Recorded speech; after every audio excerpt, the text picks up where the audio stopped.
Good morning, सभी को good morning. और देख सकते हैं कि कल के पेपर के अकॉर्डिंग हमने कई क्लासें आपको दे दिया है और ये एक क्लास और बची है। इस क्लास के माध्यम से जो बचे हुए आपके टॉपिक हैं वो सब चीज़ आपके कवर हो जाएंगे और बेहतर तरीके से आप इसका रिवीजन कर पाएंगे। ठीक है, खुश रहिए, ईश्वर सफल बनाए। और जिसका जिसका भी पेपर है उनके लिए ऑल द बेस्ट। और पेपर अच्छा होगा, परेशान मत होना, है ना। और इस वीडियो को अगर टाइम मिल रहा है तो आप इस वीडियो को भी देख सकते हैं। इस वीडियो के माध्यम से बहुत ऐसे टॉपिक आपके होंगे जो कि एग्जाम में आपको मिल सकते हैं। ठीक है, तो चलिए स्टार्ट करते हैं। पहला क्वेश्चन आपसे यहाँ पर दिया गया और आपसे कह रहा है, देखो कह रहा है मोहिनी अट्टम नृत्य का विकास निम्नलिखित में से किस राज्य में हुआ।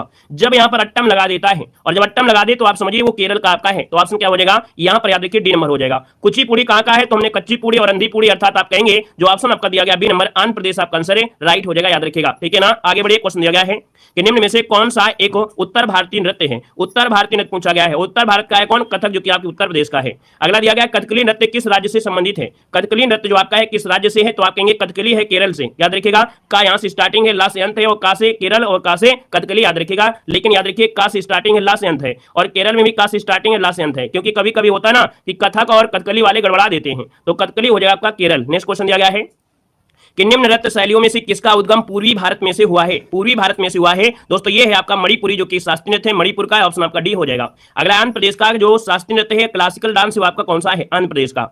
अभी बताया था अंधी पूड़ी कच्ची पूड़ी, है ना, याद रखिएगा। कच्ची पूड़ी जब अंधेरे में होते हैं तो पूड़ी क्या हो जाती है, कच्ची हो जाती है ना, रह जाती है, तो आप कहेंगे आंध्र प्रदेश कच्ची पूड़ी, ऑप्शन बनेगा कुचिपुड़ी, डी नंबर हो जाएगा। अगला निम्नलिखित में से कौन सा एक देव नृत्य है, कौन सा एक देव नृत्य है, तो दोस्तों याद रखिएगा जो आपका कुचिपुड़ी है ये आंध्र प्रदेश का एक देव नृत्य है, ऑप्शन नंबर आपका हो जाएगा सी नंबर। नेक्स्ट क्वेश्चन दिया गया है, कह रहे निम्नलिखित में से कौन सा भारतीय शास्त्रीय नृत्य है, कौन सा भारतीय शास्त्रीय नृत्य है, पूछा गया 8 नंबर में। और यहां पर देखा जाए तो आप कहेंगे भरतनाट्यम भी है, कुचिपुड़ी भी है, कथक भी है, तो ऑप्शन आपका डी हो जाएगा, इनमें से सभी। अगला क्वेश्चन आपसे कह रहा है निम्नलिखित में से नृत्य का शास्त्रीय रूप इनमें से कौन सा है, तो शास्त्रीय नृत्य की बात किया है तो आप कहेंगे सर मणिपुरी जो आपका है शास्त्रीय नृत्य हो जाएगा। ठीक है ना। अगला क्वेश्चन दिया गया है कि भारतीय शास्त्रीय नृत्य की सबसे प्राचीन शैली कौन सी है। भारतीय शास्त्रीय नृत्य की सबसे प्राचीन शैली पूछे तो आपको बताना है भारतनाट्यम। क्या बताना है, भारतनाट्यम। आगे बढ़िए। क्वेश्चन दिया गया है कि निम्न नृत्यों में से कौन गरीबों की कथकली के रूप में जाना जाता है। गरीबों की कथकली के रूप में जाना जाता है दोस्तों, याद रखिए ये है आपका उट्टन तुल्लन। क्या है, उट्टन तुल्लम, ये गरीबों की कथकली कहा जाता है, जो ऑप्शन नंबर आपका बी राइट हो जाएगा। नेक्स्ट क्वेश्चन आपसे दिया गया है कि निम्नलिखित में से किस नृत्य का संबंध देवदासी परंपरा से है। किस नृत्य का संबंध देवदासी परंपरा से है, 12 नंबर आपसे दिया गया है। और 12 का ऑप्शन हो जाएगा आपका मोहिनी अट्टम। मोहिनी अट्टम का संबंध देवदासी नृत्य से, ऑप्शन सी बनेगा। अगला दिया गया निम्नलिखित नृत्यों में से एक एकल नृत्य आपका नहीं है, मतलब एकल नृत्य नहीं है, कौन सा, यहाँ पर देखिए ओडिसी नृत्य, ये ग्रुप में आपका डांस किया जाता है। ठीक है, ये नृत्य जो आपका है ये ग्रुप में डांस होता है, ऑप्शन आपका डी यहाँ पर हो जाएगा। बाकी भारतनाट्यम, कुचिपुड़ी, मोहिनी अट्टम ये एकल नृत्य है, अकेले भी आप कर सकते हैं। आगे बढ़िए। क्वेश्चन आपसे दिया गया है, कह रहा है निम्नलिखित में से कौन से एक शास्त्रीय नृत्य नहीं है। चलिए कौन से एक शास्त्रीय नहीं, आप कहेंगे कथक भी है, ओडिसी भी है, मणिपुरी है, लेकिन आपका गरबा नहीं है। गरबा है आपके गुजरात का है। ठीक है ना। अगला क्वेश्चन दिया गया है, रविन्द्रनाथ टैगोर ने किस शास्त्रीय नृत्य को पुनर्जीवित करके उसे केरल के अतिरिक्त बंगाल में भी लोकप्रिय बनाया था। देखा जाए तो भैया इसका नाम है कथकली, है ना, क्या हो जाएगा, कथकली। ये याद रखिएगा कि भैया केरल में तो था ही, लेकिन देखा जाए इसको पुनर्जीवित किया और इसको बंगाल में भी लोकप्रिय बनाया, किसने, रविन्द्रनाथ टैगोर ने। यहाँ पर अगला क्वेश्चन दिया गया है कि किस शास्त्रीय नृत्य में मुखौटे का प्रयोग किया जाता है। किस शास्त्रीय नृत्य में मुखौटे का प्रयोग किया जाता है, तो दोस्तों ऑप्शन में आपको जो दिया गया है उसी को बताना है। यहाँ पर जो आपका है कथकली, कथकली में दोस्तों याद रखिएगा मुखौटे का भी प्रयोग किया जाता है, जो कि ऑप्शन आपका बी हो जाएगा। एक और आपका होता है जो आपके अरुणाचल प्रदेश में भी होता है, अरुणाचल प्रदेश में होता है जहाँ पर मुखौटे का प्रयोग किया जाता है। यहाँ पर दिया है मुखौटा नृत्य का संबंध किस नृत्य शैली से है, किस नृत्य शैली से है, तो आपकी कथकली से है, ऑप्शन क्या हो जाएगा आपका ए नंबर हो जाएगा। अगला है सदीर नृत्य दिया है, क्या सदीर नृत्य शैली का प्राचीन नाम क्या है। सदीर किस नृत्य शैली का प्राचीन नाम है, क्वेश्चन 18 है और 18 का ऑप्शन सी हो जाएगा भारतनाट्यम। क्या हो जाएगा, भारतनाट्यम हो जाएगा। अगला दिया गया रऊफ किस राज्य का नृत्य शैली है। रऊफ आपने पढ़ा होगा, रऊफ जो आपका है दोस्तों याद रखिए जम्मू कश्मीर का पूछा भी जाता है, ऑप्शन क्या हो जाएगा यहाँ पर हो जाएगा। नेक्स्ट क्वेश्चन दिया गया है गिद्धा किस राज्य का नृत्य है। गिद्धा किस राज्य का नृत्य है बताना है। चलिए यहाँ पर जवाब देना है, आपका आंसर क्या हो जाएगा। गिद्धा की बात करते हैं तो आप कहेंगे सर ये है आपका पंजाब का है, कहां का है, पंजाब का है। नेक्स्ट क्वेश्चन दिया गया है निम्नलिखित में से कौन सी शास्त्रीय नृत्य शैली देवदासी नृत्य परंपरा की विरासत नहीं है। देवदासी नृत्य शैली की या परंपरा की विरासत नहीं है। देखा जाए तो भैया यहाँ पर देखा जाए मणिपुरी है, उड़ीसी है, भरतनाट्यम है, लेकिन कुचिपुड़ी दोस्तों याद रखिए देवदासी नृत्य का विरासत नहीं है, ऑप्शन बनेगा यहाँ पर सी नंबर। नेक्स्ट क्वेश्चन दिया गया है कथक कहाँ की नृत्य शैली है। कथक जो आपका है कहाँ की नृत्य शैली है, तो कथक हमने बताया था उत्तर प्रदेश का अर्थात उत्तरी भारत का है, तो ऑप्शन नंबर क्या हो जाएगा, डी नंबर राइट हो जाएगा। नेक्स्ट क्वेश्चन दिया गया है केरल में सर्वाधिक प्रचलित शास्त्रीय नृत्य कौन सा है। चलिए केरल का सर्वाधिक प्रचलित केरल का है ना, तो आप कहेंगे सर कथकली जो आपका केरल, ऑप्शन आपका बी हो जाएगा। नेक्स्ट क्वेश्चन दिया गया है कि भारतनाट्यम नृत्य शैली का संबंध किस राज्य से। देखो हमने बताया भारतनाट्यम, तो भैया नाट्यम दिया है, इसका मतलब आप कहेंगे सर ये है आपके कहाँ का है, आपका भारतनाट्यम दिया है ना, और भारतनाट्यम कहाँ हो जाएगा, तो आपके तमिलनाडु का हो जाएगा, ठीक है ना, तमिलनाडु हो जाएगा, ठीक है ना। मोहिनीअट्टम होता तो आपका केरल हो जाता। अगला दिया गया है कि मोहिनीअट्टम नृत्य का विकास निम्नलिखित में से किस राज्य में हुआ है, तो आप कहेंगे सर ये हुआ है कहाँ पर है, 25 को ऑप्शन देना है। मोहिनीअट्टम का जो विकास हुआ है वो आपके कहाँ पर हुआ है, जवाब देना है। चलिए क्वेश्चन नंबर 25 दीजिएगा, 25 का ऑप्शन क्या हो जाएगा।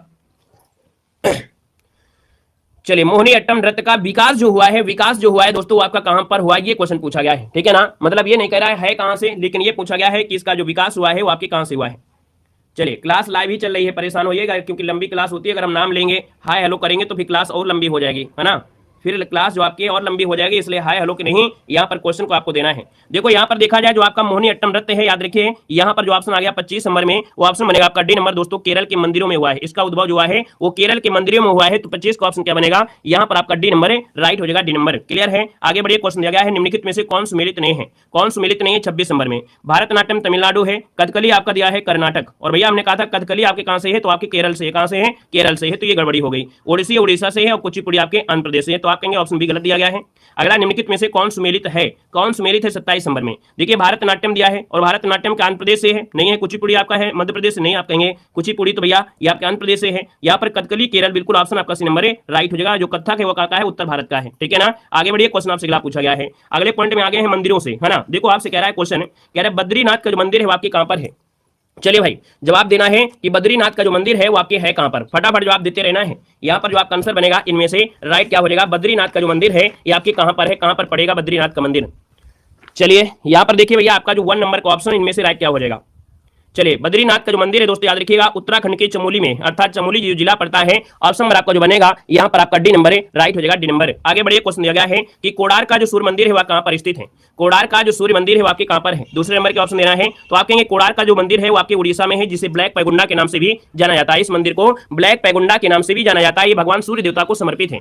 यहाँ पर आगे बढ़िए, क्वेश्चन दिया गया है गंगोत्री मंदिर कहां पर स्थित है। गंगोत्री आप कहेंगे सर ये तो गंगोत्री आपके कहां से, जहां से गंगा निकली है, अर्थात उत्तर काशी के उत्तराखंड से है, तो ऑप्शन नंबर आपका सी यहाँ पर राइट हो जाएगा। आगे बढ़िए, क्वेश्चन दिया गया है महाकालेश्वर मंदिर कहां पर है, महाकालेश्वर मंदिर, महाकाल का मंदिर कहां पर है, आप लोग जानते होंगे कि महाकालेश्वर मंदिर है जो कि आपके उज्जैन में है भैया, मध्य प्रदेश, है ना, जहां से विकास दुबे को कैद किया गया था, समझ रहे ना, विकास दुबे कानपुर वाला भैया, उसको क्या किया था, यहीं से इसी उज्जैन के मंदिर से उसे गिरफ्तार किया गया था, ठीक है ना। तो ऑप्शन बी हो जाएगा। नेक्स्ट क्वेश्चन दिया है यमुनोत्री मंदिर कहां पर स्थित है, यमुनोत्री मंदिर आपसे पूछा है तो आप कहेंगे यमुना नदी निकलती है, इसका मतलब ये भी आपका हो जाएगा क्या, उत्तर काशी उत्तराखंड हो जाएगा, ऑप्शन बनेगा आपका सी नंबर। अगला है काशी विश्वनाथ मंदिर कहां पर स्थित है, काशी विश्वनाथ जो मंदिर है ये कहां पर स्थित है, 6 को ऑप्शन देना है, जवाब देना है। लाइक शेयर करते रहिए भैया, हम लाइक शेयर के लिए इतना ज्यादा नहीं बोलेंगे, लेकिन याद जरूर दिला देते हैं कि भैया कम से कम आप पढ़ रहे हैं, मेहनत कर रहे हैं, लगातार क्लासें मिल रहे हैं, तो आप सभी का भैया एक प्रकार से यहाँ पर सभी लोग लाइक शेयर जरूर करिएगा, सपोर्ट करिएगा। आप लोग शेयर कम करते हैं, लाइक भी कम करते हैं, तो भैया लाइक की संख्या और शेयर की संख्या भैया बढ़ा दीजिए, दुगना कर दीजिए, है ना। यहाँ पर देखो काशी विश्वनाथ मंदिर दिया है और आपका आंसर हो जाएगा यहाँ पर वाराणसी, जो उत्तर प्रदेश में है, कहां पर है, वाराणसी उत्तर प्रदेश में।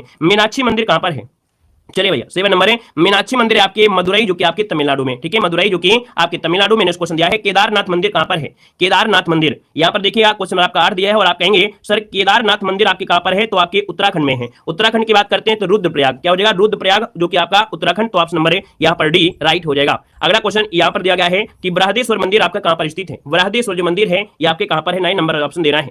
बृहदेश्वर मंदिर की बात करते हैं तो दोस्तों ये है तंजौर में, कहां पर है, तंजावुर बोल देते हैं, तंजौर बोल देते हैं, जो कि ऑप्शन आपका सी हो जाएगा। नेक्स्ट क्वेश्चन दिया गया है दिलवाड़ा जो मंदिर है आपके कहां पर है, विमल शाह ने बनवाया था दिलवाड़ा का मंदिर, देखा जाए तो आप कहेंगे सर ये माउंट आबू में है जो कि राजस्थान में है ना, ये जैन से संबंधित आपके मंदिर है, ऑप्शन बनेगा आपका डी नंबर। अगला है स्वर्ण मंदिर कहां पर स्थित है, स्वर्ण मंदिर जो आपका कहां पर है, तो आप कहेंगे स्वर्ण मंदिर आपके कहां पर, तो आपके अमृतसर जो कि पंजाब में हो जाएगा, ऑप्शन बनेगा आपका सी नंबर। नेक्स्ट क्वेश्चन दिया गया है कामाख्या मंदिर जो आपका है कहां पर स्थित है, क्वेश्चन नंबर आपका 12 है, कामाख्या मंदिर जो आपका दिया है 12 नंबर में, तो ऑप्शन क्या हो जाएगा, तो आप कहेंगे सर ये असम में है, कहां पर, तो आप कहेंगे गुवाहाटी में है, तो ऑप्शन सी नंबर आपका राइट हो जाएगा। अगला दिया गया खजुराहो का मंदिर जो कि आपके एग्जाम में भैया बार-बार पूछा जाता है, ये क्वेश्चन आपका एग्जाम में पूछा जाता है, खजुराहो का मंदिर कहां पर स्थित है, तो आप कहेंगे सर खजुराहो का मंदिर आपका है इनमें से क्या हो जाएगा, सांची हो जाएगा, विदिशा हो जाएगा, उज्जैन हो जाएगा या छतरपुर आपका हो जाएगा, तो आप कहेंगे एमपी में है और एमपी में पूछा जाए तो आपको छतरपुर बताना है ना, छतरपुर एमपी, ऑप्शन आपका डी बनेगा। अगला है अमरनाथ मंदिर कहां पर स्थित है, अमरनाथ मंदिर कहां पर है, तो आप कहेंगे अमरनाथ भैया ये जम्मू कश्मीर में है, आपका बनेगा डी नंबर। अगला दिया है ओंकारनाथ मंदिर कहां पर स्थित है, चलिए, आप लोग भैया बहुत धीमे जवाब दे रहे हैं, हमारी स्पीड के बराबर पहुंच ही नहीं पा रहे हैं, जबकि हमें पढ़ना होता है, आंसर भी देना होता है, और आप लोगों को आंसर देना है, फटाफट देना, हमसे तो आगे आपको आना चाहिए, क्योंकि क्वेश्चन भी दिख जाता है। चलो, कह रहा है ओंकारेश्वर मंदिर कहां पर स्थित है। आज हमारा और आपका कंपटीशन है, ठीक है ना, आज हमारा और आपका कंपटीशन है, देखते हैं कि इस कंपटीशन में आप कितना आगे निकल रहे हैं। देखो भैया, ओंकारेश्वर मंदिर कहां पर है, 15 नंबर में, ऑप्शन क्या हो जाएगा, डी नंबर। ये खंडवा जो कि मध्य प्रदेश में है, खंडवा जो कि मध्य प्रदेश में, ओंकारेश्वर मंदिर, ऑप्शन आपका डी हो जाएगा। जगन्नाथ मंदिर कहां पर स्थित है, क्वेश्चन नंबर आपका दिया है 16 में, और 16 की बात करते हैं तो जगन्नाथ मंदिर भैया, जगन्नाथ की यात्रा निकलती है जो कि आपकी पूरी आपके उड़ीसा में है ना। यहाँ पर भगवान जो आपके कृष्ण है, जो आपकी बलदाऊ थे, है ना, और भैया उनकी जो आपकी बहना थी, है ना, उन्हीं से रिलेटेड आपकी जगन्नाथ यात्रा निकलती है। ऑप्शन नंबर आपका सी हो जाएगा। अगला क्वेश्चन आपसे कह रहा है गोमतेश्वर की जो मूर्ति है आपके कहां पर है। गोमतेश्वर मूर्ति आपके दोस्तों याद रखिए स्वर्ण बेलगोड़ा जो कि आपके कर्नाटक में है ना, जैन से रिलेटेड आपका है, पहले जो आपके थे ऋषभ देव, उन्हीं की आपकी मूर्ति है। ऑप्शन आपका ये हो जाएगा। नेक्स्ट क्वेश्चन दिया गया है सोमनाथ मंदिर कहां पर स्थित है। सोमनाथ मंदिर पर बार बार आक्रमण किया गया, है ना, और दोस्तों यहाँ पर देखा जाए तो 18 का जो ऑप्शन बनेगा ये है आपके गुजरात में। गुजरात में दोस्तों याद रखिए वेरावल जो कि गुजरात है, यहाँ पर जो आंसर है सी हो जाएगा। समुद्र किनारे आपका है दोस्तों, याद रखिएगा। हर बार यहाँ पर देखा जाए तो आपके जो वो आता है, क्या बोलते हैं, शिवरात्रि आती है, तो इसमें आतंकवादियों का खतरा भी इसमें बना रहता है। तो यहाँ पर इसका जो आंसर है वो आपका हो जाएगा सी नंबर। नेक्स्ट क्वेश्चन है वैष्णो माता देवी के मंदिर कहां पर है। वैष्णो देवी माता का मंदिर कहां पर है, तो आप कहेंगे सर ये जम्मू कटरा में है, जो कि ऑप्शन बनेगा आपका बी नंबर है, जम्मू। अगला क्वेश्चन है अक्षरधाम का मंदिर कहां पर है। अक्षरधाम मंदिर पूछा गया 20 नंबर में, तो आप कहेंगे अक्षरधाम मंदिर दोस्तों याद रखिएगा बड़े मंदिरों की श्रेणी में आता है, और ये आपके दिल्ली में है। कहां पर है, आपके दिल्ली में है। प्रेम मंदिर कहां पर है दोस्तों, प्रेम मंदिर कहां पर है, तो भैया यहाँ पर देखा जाए प्रेम मंदिर कहां मिलेगा, यहाँ पर बताना है। क्वेश्चन आपका 21 दिया है, और 21 का ऑप्शन क्या हो जाएगा। चलिए भाई जवाब देना है, इसका आंसर जो बनेगा इनमें से क्या हो जाएगा, मथुरा में है या वृंदावन में है। दोनों ऑप्शन में दिए गए। अब जब दोनों ऑप्शन में दिए हैं तो आप बताइए दोनों में से कि भैया जो प्रेम मंदिर है वो आपके है कहां पर।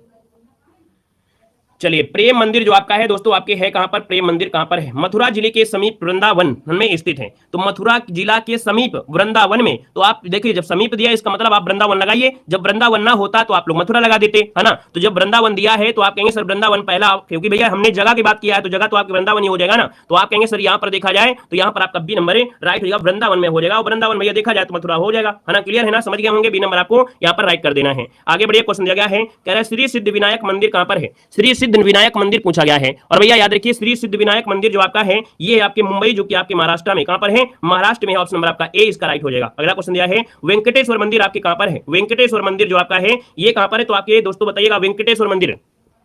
चलिए यहां पर जवाब देना है, आपका जो आंसर बनेगा इनमें से क्या हो जाएगा। वेंकटेश्वर जो मंदिर है दक्षिण भारत का है, ये तो मालूम है भैया कि ये भैया जो आपका है वेंकटेश्वर मंदिर है ये दक्षिण भारत का है ना। तो आपकी तिरुपति जो आपको बोलते हैं तिरुपति, है ना, लेकिन ये पड़ता कहां पर है, आपके आंध्र प्रदेश में पड़ता है। तो आप कहेंगे सर 23 नंबर का जो ऑप्शन है आपका डी नंबर है, यहाँ पर राइट हो जाएगा। आंध्र प्रदेश में है तिरुपति जो आपके हैं, है ना, यहाँ पर डी हो जाएगा। अगला है भोरम देव मंदिर कहां पर है। भोरम देव मंदिर है 24 नंबर में, ये है आपके छत्तीसगढ़ में। कहां पर है, छत्तीसगढ़ में। ये पूछा नहीं जाता, क्वेश्चन दे दिया गया है। अगला दिया है लक्ष्मी नारायण बिड़ला मंदिर कहां पर स्थित है। लक्ष्मी नारायण बिड़ला मंदिर जो आपका है ये कहां पर स्थित है, तो दोस्तों याद रखिए ये आपका बिड़ला मंदिर आपके दिल्ली में है। ऑप्शन सी बनेगा। और अगला क्वेश्चन आपका हमेशा पूछा जाता है, जो क्वेश्चन पूछा जाता है उसमें हम आपको बता भी देते हैं, स्टार लगा भी देते हैं। याद रखिए कंदरिया महादेव का मंदिर जो आपका है कहां पर है, 26 नंबर जवाब देना है। कंदरिया महादेव का मंदिर आपके कहां पर है, खजुराहो जो कि मध्य प्रदेश में। ऑप्शन नंबर आपका बी हो जाएगा। नेक्स्ट क्वेश्चन दिया गया है, कह रहा है त्र्यंबकेश्वर जो आपका शिव मंदिर है, क्या दिया है, यहां पर दिया गया है त्र्यंबकेश्वर जो आपका शिव मंदिर है ये कहां पर आपका पड़ता है। तो दोस्तों यहाँ पर देखा जाए 27 नंबर की बात करते हैं तो ऑप्शन हो जाएगा ये नासिक में, नासिक जो कि आपके महाराष्ट्र में है। ऑप्शन नंबर आपका डी यहाँ पर है, राइट हो जाएगा। बाकी आपको बहुत जगह मिल जाएंगे मंदिर त्र्यंबकेश्वर मंदिर, तो आपको कानपुर में मिल जाएगा, ठीक है ना। ये जो आपका है महाराष्ट्र प्रांत के, याद रखिएगा आपके कहां पर, तो नासिक में आपका पड़ता है। यहाँ पर दोस्तों आगे बढ़िए, क्वेश्चन आपसे अगला पूछा गया है कि एलोरा की गुफा कहां पर स्थित है। एलोरा की जो गुफाएं हैं ये आपके कहां पर स्थित है, जवाब देना है। एलोरा की गुफाएं जो कि आपसे पूछा भी गया है, और आपका 28 का ऑप्शन क्या हो जाएगा, यहाँ पर बताना है एलोरा की गुफाएं कहां पर है। चलिए बताइए जल्दी से जल्दी बताइए। यहाँ पर जो आंसर हो जाएगा एलोरा की गुफाएं जो आपकी हैं वो आपकी कहां पड़ती हैं। अजंता एलोरा की गुफाओं का संबंध है महाराष्ट्र के औरंगाबाद जिले से, है ना, महाराष्ट्र के औरंगाबाद जिले से। तो इसका मतलब है कि भैया महाराष्ट्र कहां पर दिया है, ऑप्शन बी दिया गया है। याद रखिए संभाजी नगर जो कि आपका दिया है महाराष्ट्र, हमने कहा ऑप्शन के अनुसार भी देखना है। याद रखिए आपके देखा जाए तो महाराष्ट्र इसका आंसर राइट हो जाएगा। 1983 में इसको विश्व धरोहर सूची में शामिल भी किया गया था। क्लियर हो गया है। आगे बढ़िए, क्वेश्चन आपसे अगला पूछा गया है लिंगराज का मंदिर जो आपका है ये कहां पर आपका है। लिंगराज का मंदिर जो आपका है ये कहां पर है, तो भैया लिंगराज का मंदिर आपके कहां पर है, तो आपके भुवनेश्वर जो कि उड़ीसा, भुवनेश्वर जो कि उड़ीसा, जो कि ऑप्शन आपका सी यहाँ पर है, राइट हो जाएगा। नेक्स्ट क्वेश्चन दिया है बेल्लूर मठ आपका कहां पर है। बेल्लूर मठ जो आपका है ये आपका कहां पर है, और आपका जो आंसर बनेगा इनमें से क्या हो जाएगा। बेल्लूर मठ दिया गया है और आपका आंसर हो जाएगा आपका पश्चिम बंगाल। क्या हो जाएगा, पश्चिम बंगाल। ऑप्शन नंबर आपका सी यहाँ पर राइट हो जाएगा। नेक्स्ट क्वेश्चन दिया गया है कि प्रसिद्ध तटीय मंदिर जो आपका है ये कहां पर है। प्रसिद्ध तटीय मंदिर जो आपका है दोस्तों याद रखिएगा महाबलीपुरम जो कि आपके तमिलनाडु में है। ऑप्शन ए हो जाएगा। नेक्स्ट क्वेश्चन दिया गया है पार्श्वनाथ का जो मंदिर है आपके कहां पर है। चलिए बताइएगा पार्श्वनाथ का मंदिर जो आपका है ये कहां पर है। तो दोस्तों याद रखिए पार्श्वनाथ का जो मंदिर है आपके कहां पर है, यहाँ पर जवाब देना है। चलिए यहाँ पर बताना है कि भैया पार्श्वनाथ का मंदिर, पार्श्वनाथ मंदिर राज्य बता दीजिए आप, राज्य पूछा गया है, आपको राज्य बता देना है कि कौन सा राज्य में आपका है। पार्श्वनाथ का जो मंदिर है वो आपका है जैन धर्म से संबंधित है ना, और जैन धर्म से संबंधित है तो भैया यहाँ पर देखा जाए तो आपका आंसर क्या हो सकता है, खजुराहो में भी आपका है, लेकिन खजुराहो वाला तो आपका इसमें दिया नहीं गया है, खजुराहो वाला तो आपका दिया नहीं गया है। अब यहाँ पर देखा जाए तो इनका जन्म हुआ था पार्श्वनाथ का वाराणसी में, है ना, वाराणसी में, तो वाराणसी वाला भी नहीं दिया गया है। अब यहाँ पर देखिए राजस्थान आ जाएगा। याद देखिए हमने बताया, हर चीज बताया कि हर जगह हो सकते हैं, लेकिन जो ऑप्शन में दिया है देखिए राजस्थान, राजस्थान में एक पड़ता है रणकपुर, रणकपुर में ऋषभ देव का चतुर्मुखी जैन मंदिर है, ठीक है ना। रणकपुर में आपके पार्श्वनाथ का जो आपका चतुर्मुखी आपका जो जैन मंदिर है, ऑप्शन बी हो जाए आपका राजस्थान। अगला है सांची का स्तूप कहां पर है, जवाब देना है। यहाँ पर दिया द्वारकाधीश मंदिर कहां पर है, चलिए बताइएगा आपका आंसर क्या हो जाएगा। कह रहा है द्वारकाधीश मंदिर जो आपका इनमें से क्या हो जाएगा, द्वारकाधीश मंदिर पूछा गया है। अच्छा ये वाला क्वेश्चन हो गया कि नहीं, सांची स्तूप हो गया। देखिए 33 नंबर आपसे कह रहा है सांची के स्तूप, आप कहेंगे सांची जो कि मध्य प्रदेश, ऑप्शन डी हो जाएगा। नेक्स्ट क्वेश्चन दिया गया है द्वारकाधीश मंदिर कहां पर है, द्वारकाधीश मंदिर जो आपका है इनमें से क्या हो जाएगा, द्वारकाधीश, द्वारका जो कि आपका जवाब हो जाएगा। यहाँ पर क्या हो जाएगा, मथुरा हो जाएगा या गुजरात में, चलिए बताइए। द्वारका मंदिर आपका गुजरात में है, ऑप्शन सी हो जाएगा। यहाँ पर देखो अभी बहुत वीडियो आपने देखा होगा कि द्वारका नगरी मिली है, गुजरात के समुद्र के तट में मिली है, समुद्र के अंदर मिली है। अगला है नीलकंठ महादेव मंदिर कहां पर है, नीलकंठ महादेव मंदिर जो आपका है 35 नंबर में, तो दोस्तों ये है आपके कौन है, तो यहाँ पर याद रखिए ऋषिकेश जो कि आपके उत्तराखंड में है। अगला है तिरुपति बालाजी मंदिर कहां पर स्थित है, तिरुपति बालाजी मंदिर जो आपका है दोस्तों ये कहां पर है, तो तिरुमाला में है जो कि आपके आंध्र प्रदेश में है, ऑप्शन डी हो जाएगा। नेक्स्ट टॉपिक आ गया है यहाँ पर देखिए, जो कि आपकी संग्रहालय है या बाग है, जो कि बहुत ही आईएमपी पॉइंट आपका है ना। ये जो आपका चैप्टर आ गया है ये बिल्कुल रामायण वाला चैप्टर है दोस्तों, याद रखिएगा। यहाँ से ढेर सारे क्वेश्चन पूछे जाते हैं। देखिए आपसे कह रहा है सलारगंज जो संग्रहालय है वो आपके कहां पर है, चलिए बताना है कि सलारगंज जो संग्रहालय है वो आपके कहां पर है, इसका आंसर क्या हो जाएगा। आप कहेंगे सर जी सलारगंज संग्रहालय है ना, ये आपके हैदराबाद में है, कहां पर है, हैदराबाद, जो कि ऑप्शन नंबर आपका सी यहाँ पर राइट हो जाएगा, हैदराबाद इसका आंसर बन जाएगा। अगला क्वेश्चन आपसे दिया है जलियांवाला बाग कहां पर स्थित है, जलियांवाला बाग जो आपका है ये कहां पर स्थित है, इसका जवाब देना है। तो आप कहेंगे सर जी जलियांवाला बाग जो आपका है कहां पर है, तो आप कहेंगे सर ये है आपके अमृतसर में, अमृतसर जो कि ऑप्शन आपका भी हो जाएगा। ये बताइएगा कि भैया जलियांवाला बाग हत्याकांड जो हुआ था ये कब हुआ था, जलियांवाला बाग हत्याकांड जो हुआ था ये कब हुआ था बता सकते हैं, और बता सकते हैं जल्दी बताइएगा, कमेंट कर दीजिएगा, ठीक है ना, कमेंट कर दीजिएगा, है ना। यहाँ पर देखिए अगला क्वेश्चन दिया गया है, कह रहे गेटवे ऑफ इंडिया कहां पर अवस्थित है, गेटवे ऑफ इंडिया, चलिए गेटवे ऑफ इंडिया जो आपका है 3 नंबर में जवाब देना है। और 3 की बात करते हैं तो आप कहेंगे सर गेटवे ऑफ इंडिया है आपके मुंबई में, कहां पर है, मुंबई में है, ठीक है ना। इंडिया गेट मत लगाना, गेटवे ऑफ इंडिया मुंबई में है, इंडिया गेट आपके भैया दिल्ली में है, ठीक है ना। अगला क्वेश्चन दिया है कि विश्वविख्यात रॉक गार्डन कहां पर स्थित है, रॉक गार्डन जो आपका है दोस्तों ये कहां पर है, तो आप कहेंगे रॉक गार्डन है आपकी चंडीगढ़ में है, कहां पर है, चंडीगढ़ में, बहुत बार पूछा गया है, ऑप्शन सी बनेगा। नेक्स्ट क्वेश्चन दिया है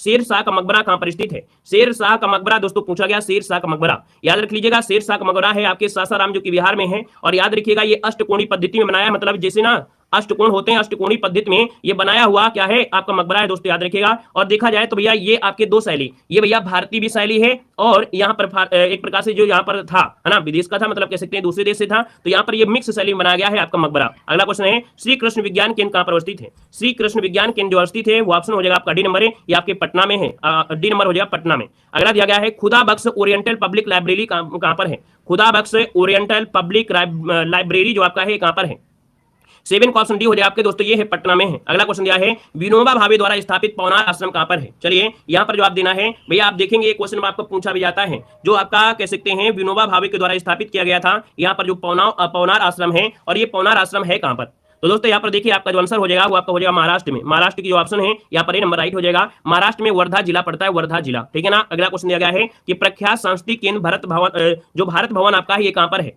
चलिए भारत भवन की बात करते हैं तो ऑप्शन क्या हो जाएगा, चलिए यहाँ पर बताना है आपका जो आंसर है इनमें से क्या हो जाएगा, भारत भवन है, भारत भवन है, ठीक है, भारत भवन। और ये भारत भवन जो आपका है कहां पर है, भारत माता का मंदिर नहीं कह रहा है, ठीक है ना, भारत भवन पूछा गया है। और भारत भवन की बात करते हैं तो ये है आपके कहां पर है, तो आपके भोपाल में है, नोट कर लीजिएगा, स्क्रीनशॉट ले लीजिएगा, याद रखिएगा भारत भवन जो आपका है वो आपके भोपाल में है, ऑप्शन बनेगा आपका सी नंबर है। अगला है पर्वतीय नगर मसूरी जो स्थित है आपके कहां पर है, मसूरी जो आपका है दोस्तों आप कहेंगे सर ये तो उत्तराखंड में है, ऑप्शन बी हो जाएगा। अगला है डलहौजी पर्वतीय सौरगाह जो आपका दिया सैरगाह जो है वो आपके कहां पर है, डलहौजी नगर कहां पर है, डलहौजी नगर दोस्तों यहाँ पर देखा जाए तो डलहौजी नगर है आपके हिमाचल प्रदेश में है ना। जब डलहौजी था तो अपना गर्मियों में यहीं आ जाता था जो आपका डलहौजी, तो ऑप्शन आपका सी नंबर है। अगला दिया गया है लिंसडाउन पर्वतीय नगर आपका कहां है, याद रखिएगा लिंसडाउन जो आपका पर्वतीय नगर है ये आपका कहां पर है, तो दोस्तों ये है आपके उत्तराखंड में, कहां पर है, उत्तराखंड में, ऑप्शन आपका बी नंबर है। अगला है आनंद भवन जो आपका है ये कहां पर है, आनंद भवन जो आपका है ये कहां पर है दोस्तों बताना है, तो आनंद भवन जानते हैं आपके इलाहाबाद में है, कहां पर है, आपके इलाहाबाद में है, तो ऑप्शन क्या हो जाएगा, यहाँ पर ऑप्शन ए हो जाएगा। नेक्स्ट क्वेश्चन दिया गया है शालीमार बाग और निशात बाग कहां पर है, चलिए शालीमार बाग और निशात बाग पूछा गया है। अगर एक क्वेश्चन में अगर आपने घंटा 2 घंटा समय दे दिया ना सब कुछ कवर हो जाएगा, बाकी स्टैटिक जीके पढ़ते रहोगे 6 महीना भी आप लोगों को पढ़ाते रहेंगे लोग, है ना। हमने कहा कि ये ऐसा टॉपिक होता है कि अगर आप चाहोगे ना तो 2-3 महीना तक क्लासेस लगातार चलती रहेंगी, हर एक टॉपिक एक एक दिन पढ़ाया जाएगा। लेकिन अगर आज आपने 1 घंटा 2 घंटे का समय दे दिया तो इसी में सब कुछ कंप्लीट हो जाएगा जो कि आपके क्वेश्चन होते हैं, ठीक है ना। देखिए शालीमार बाग और निशात बाग जो स्थित है कहां पर है, आप कहेंगे सर श्रीनगर में है, कहां पर है श्रीनगर, ऑप्शन नंबर क्या हो जाएगा यहां पर बी हो जाएगा। नेक्स्ट क्वेश्चन दिया गया है विवेकानंद रॉक मेमोरियल स्थित है, विवेकानंद रॉक मेमोरियल है आपके कहां पर है, तो दोस्तों ये कहां पड़ता है बताइएगा, यहां पर आंसर जो बनेगा इनमें से क्या हो जाएगा। चलिए कोलकाता में है या रामेश्वरम में है, कोलकाता में है या रामेश्वरम में है, क्वेश्चन पूछा भी जाता है, आपको जवाब देना है, आपका जो आंसर है यहां पर राइट इनमें से क्या हो जाएगा। तो दोस्तों याद रखिएगा यह भारत के सबसे दक्षिणी सिरे तमिलनाडु के कन्याकुमारी में, अर्थात यहां पर कहेंगे सर ये है आपका रामेश्वरम में, ऑप्शन नंबर आपका बी राइट हो जाएगा, रामेश्वरम हो जाएगा। अगला है प्रिंस ऑफ वेल्स म्यूजियम कहां पर स्थित है, प्रिंस ऑफ वेल्स जो म्यूजियम है आपके है कहां पर, दोस्तों याद रखिए ये आपके मुंबई में है, कहां पर है मुंबई में है। अगला क्वेश्चन दिया है कि गोलकुंडा का जो किला है वो आपके कहां पर है, गोलकुंडा का किला दोस्तों आपको बताना है, गोलकुंडा का जो किला है वो आपके कहां पर है। चलिए गोलकुंडा अहमदाबाद हो जाएगा, औरंगाबाद हो जाएगा या हैदराबाद हो जाएगा, इनमें से क्या आंसर हो सकता है। गोलकुंडा जो आपका है ये किला कहां पर है, चलिए हैदराबाद आप कहेंगे, क्या बोलेंगे हैदराबाद अर्थात जो तेलंगाना है, अर्थात जो ऑप्शन नंबर है आपका सी नंबर है, सही जवाब हो जाएगा सी नंबर। नेक्स्ट क्वेश्चन दिया है हवा महल कहां पर स्थित है, सवाई जय सिंह जो कि आपके हवा महल आपका है, ऑप्शन नंबर आपका बी हो जाएगा, जयपुर में है, कहां पर है जयपुर, ऑप्शन बी बनेगा। अगला है गोल घर अवस्थित है, चलिए यहां पर बताइएगा गोल घर जो आपका है कहां पर है, तो आप कहेंगे पटना में है, कहां पर है पटना में, ऑप्शन डी बनेगा। नेक्स्ट क्वेश्चन दिया है वेल्लूर मठ जो अवस्थित है आपके कहां पर है, चलिए वेल्लूर मठ जो आपका है दोस्तों कहां पर है, वेल्लूर मठ हमने बताया है कोलकाता में है, कोलकाता जो कि ऑप्शन बनेगा आपका ए नंबर है। अगला है हौज खास जो अवस्थित है कहां पर है, यहां पर कैसे नंबर दिया हौज खास, तो भैया ये हौज खास बना है आपकी दिल्ली में, ऑप्शन नंबर आपका ये हो जाएगा दिल्ली। अगला वृंदावन गार्डन कहां पर स्थित है, चलिए जवाब देना है 22 नंबर में, 22 की बात करते हैं तो वृंदावन गार्डन कहां पर है, तो बस ये लिए 22 नंबर जवाब देना है, आपका आंसर क्या हो जाएगा। चलिए भाई फटाफट जवाब देना, लेकिन गलती नहीं करना है, जल्दीबाजी में क्वेश्चन गलती हो जाता है सभी से, ठीक है ना। वृंदावन गार्डन आपको वृंदावन में नहीं मिलेगा दोस्तों, ये है कर्नाटक में मैसूर, है ना, कर्नाटक के मैसूर में है, इसको नोट कर लीजिएगा। हमने कहा जो आपसे कंफ्यूज हो सकता है उस क्वेश्चन को हम खुद समय दे देते हैं, याद रखिए मथुरा नहीं लगाना है, हमें मालूम है सब लोगों से गलती होगी। ये है आपके कर्नाटक के मैसूर में है, ऑप्शन नंबर आपका सी हो जाएगा, स्क्रीनशॉट ले लीजिएगा, कॉपी में बाद में नोट कर लेना है। यहाँ पर दिया गया है कुतुब मीनार स्थित है, अब यहाँ पर देखा जाए कुतुब मीनार, और आप कहेंगे सर जी कुतुब मीनार की बात करते हैं तो ये तो आपके दिल्ली में है, और दिल्ली में है तो आप कहेंगे सर न्यू रखी थी आपकी किसने, कुतुबुद्दीन ऐबक ने बनवाया था, कुतुबुद्दीन जो आपके इल्तुतमिश से बनवाया था, है ना। यहाँ पर देखा जाए तो कुतुब मीनार के निर्माण में बहुत राजाओं ने यहाँ पर हेल्प भी किया है ना। यहाँ पर आंसर सी हो जाएगा। नेक्स्ट क्वेश्चन है चिल्का झील किस राज्य में है, चिल्का झील दोस्तों आपके कहां पर है, तो दोस्तों याद रखिए 24 नंबर का ऑप्शन क्या बनेगा, आप कहेंगे चिल्का झील आपके उड़ीसा में है जो कि एक लैगून झील है, ऑप्शन बी हो जाएगा। अगला है खंडार किस राज्य में है, जिसके लिए विश्व धरोहर में आपका सूची में शामिल भी किया गया है, हम्पी की खंडार दोस्तों याद रखिएगा, ये बिल्कुल आईएमपी है, स्टार लगा दीजिएगा, क्योंकि जब विश्व धरोहर सूची में कोई भी रिलेटेड जगह आपकी शामिल होती है तो भैया उसमें से क्वेश्चन आपके बन जाते हैं, तो ये क्वेश्चन आपका बन भी सकता है, याद रखिएगा। तो ये आपके कहां पर है, आप कहेंगे कर्नाटक में हो जाएंगे, कर्नाटक ऑप्शन बनेगा। नेक्स्ट क्वेश्चन दिया गया है कह रहा है सियाचिन ग्लेशियर किस राज्य में है, सियाचिन ग्लेशियर किस राज्य में स्थित है, 26 नंबर, तो सियाचिन ग्लेशियर आपका जम्मू कश्मीर हो जाएगा, ऑप्शन नंबर आपका सी हो जाएगा। नेक्स्ट क्वेश्चन दिया गया है और आपसे कह रहा है कि परमाणु परीक्षण स्थल कौन, पोखरण, पोखरण से भैया परमाणु का परीक्षण किया जाता है, और ये किस राज्य में स्थित है, परमाणु का जो आपका है राजस्थान में, पोखरण जो आपका है राजस्थान, ऑप्शन बी बनेगा। नेक्स्ट क्वेश्चन दिया गया है कह रहा है जवाहरलाल नेहरू विश्वविद्यालय जो आपका जेएनयू है वो आपके कहां पर है, तो दोस्तों आप कहेंगे जेएनयू, ये डिग्री आप जानते हैं ना जेएनयू, दोस्तों याद रखिए ऑप्शन सी हो जाएगा नई दिल्ली। अगला है बुलंद दरवाजा कहां पर है, बुलंद दरवाजा कहां पर है, बुलंद दरवाजा, तो बुलंद दरवाजा जो कि अकबर ने बनवाया था फतेहपुर सीकरी हो जाएगा, गुजरात विजय के उपलक्ष्य में बनवाया था, ऑप्शन आपका डी बनेगा। नेक्स्ट क्वेश्चन दिया गया है कि दक्षिण भारत का पर्वतीय सैरगाह जो कि उदंत मंडलम या ऊटी कहते हैं किस राज्य में है, दोस्तों यहाँ पर कच्ची फिल्मों के लिए जाना जाता है। अब आपको बताना है ये भैया जो ऊटी आपको पड़ता है ये कहां पर पड़ता है, चलिए यहाँ पर जो आपका आंसर बनेगा इनमें से राइट क्या हो सकता है।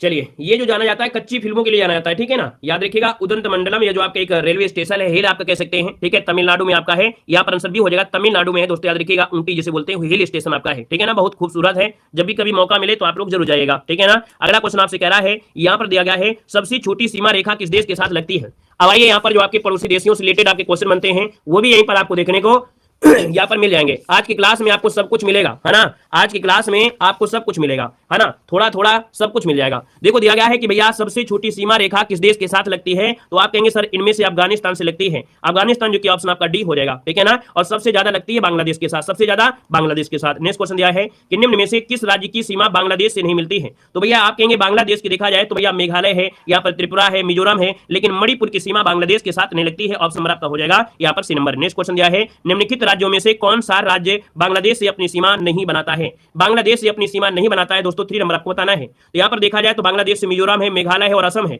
लेकिन भैया जो नागालैंड है ना, ये बांग्लादेश से कोई भी सीमा नहीं बनाता है। ऑप्शन क्या हो जाएगा आपका ए नंबर। नेक्स्ट क्वेश्चन दिया गया है, कह रहा है कौन सा माना कौन से भारतीय राज्य की अधिकतम सीमा म्यांमार से स्पर्श करती है? तो म्यांमार से स्पर्श करती है दोस्तों, कौन सा हो जाएगा? असम तो आपका हो नहीं सकता है, मिजोरम त्रिपुरा है, लेकिन यहाँ पर ऑप्शन हो जाएगा आपका नागालैंड। दोस्तों याद रखिए नागालैंड जो आपका है अधिकतम सीमा म्यांमार के साथ लगता है। अगला क्वेश्चन दिया गया है कि निम्न में से भारत के किस राज्य की सीमा म्यांमार से उभयनिष्ठ नहीं है? मतलब म्यांमार से नहीं लगती है, म्यांमार से नहीं लगती है। देखिए मिजोरम की लगती है, नागालैंड की लगती है, अरुणाचल प्रदेश की लगती है, लेकिन असम की नहीं लगती, असम की नहीं लगती है। यहाँ पर अगला क्वेश्चन दिया गया है कि निम्न में से किस भारतीय राज्य की जो सीमा है वो भूटान राष्ट्र के साथ नहीं मिलती है? देखिए भूटान के साथ देखा जाए तो आप कहेंगे सर सिक्किम की लगती है, अरुणाचल प्रदेश की भी लगती है और आपके पश्चिम बंगाल की भी लगती है, लेकिन भैया जो आपका मेघालय है, मेघालय की सीमा आपकी भूटान के साथ नहीं लगती है। आगे बढ़िए, क्वेश्चन दिया गया है कि भारत तथा पाकिस्तान के बीच सीमा रेखा जो आपकी उसका नाम क्या है? चलिए बताइएगा कि भारत तथा पाकिस्तान के बीच जो सीमा रेखा है उसका नाम क्या है? 7 का ऑप्शन डी हो जाएगा दोस्तों, रेड क्लिफ रेखा है, रेड क्लिफ रेखा हो जाएगा।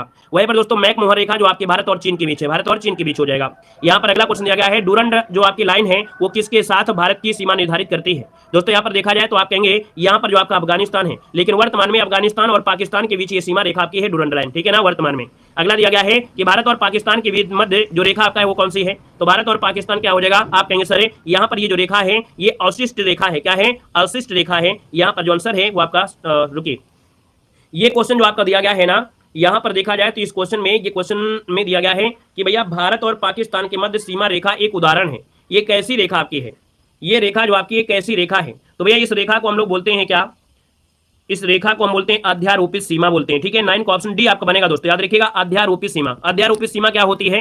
जब किसी देश की सीमा क्या, जब किसी देश की जो सीमा होती है कोई विदेशी जाता है, कोई दूसरे देश का होता है, वो निर्धारण करता है ना, मतलब दूसरे देश का उसमें हस्तक्षेप हो जाता है, निर्धारण करता है, तो अध्यारोपित सीमा कहलाती है। तो यहाँ पर आंसर आपको डी नंबर लगाना है। क्या लगाएंगे आप लोग? यहाँ पर डी नंबर लगा देंगे। आगे बढ़िए, क्वेश्चन दिया गया है, कह रहा है भारत और चीन की उत्तर पूर्वी सीमा का जो सीमांकन है वो कौन सी रेखा करती है? चलिए बताइए आपका आंसर क्या हो सकता है? यहाँ पर दिया है, आपसे कह रहा है कि भारत और क्या दिया है, भारत और चीन की उत्तर पूर्वी सीमा का सीमांकन कौन सी रेखा करती है 10 नंबर में? तो दोस्तों ये है आपकी कौन? मैकमोहन रेखा, जिसको ऑप्शन बी नंबर राइट हो जाएगा। नेक्स्ट क्वेश्चन दिया है, मैकमोहन रेखा जो रेखा बनाती है, तो आप कहेंगे जो आप यही पढ़ा है वही आपका हो जाएगा, भारत और चीन। यहाँ पर आंसर ये हो जाएगा। नेक्स्ट क्वेश्चन दिया गया है, कह रहा है भारत के किस प्रदेश की सीमाएं 3 देशों क्रमशः नेपाल, भूटान और चीन से मिलती है?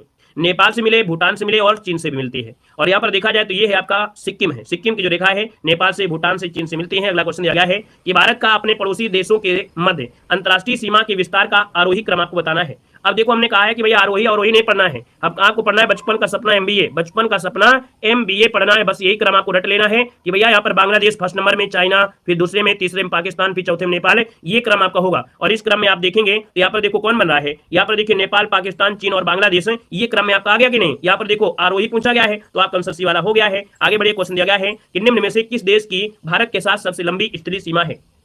तो सबसे लंबी स्तरीय सीमा किसके साथ लगेगी? तो आप कहेंगे सर बांग्लादेश के साथ, ऑप्शन ए हो जाएगा। नेक्स्ट क्वेश्चन दिया गया है कि नेपाल के पड़ोसी भारतीय राज्य का युग्म बताना है। नेपाल के साथ जो आपके पड़ोसी युग्म आपके हैं, यहाँ पर देखा जाए नेपाल के साथ भैया आप कहेंगे उत्तर प्रदेश तो लगता ही लगता है ना। साथ में यहाँ पर देखा जाए तो भैया आपका नेपाल के साथ 15 नंबर का ऑप्शन क्या बनेगा भाई?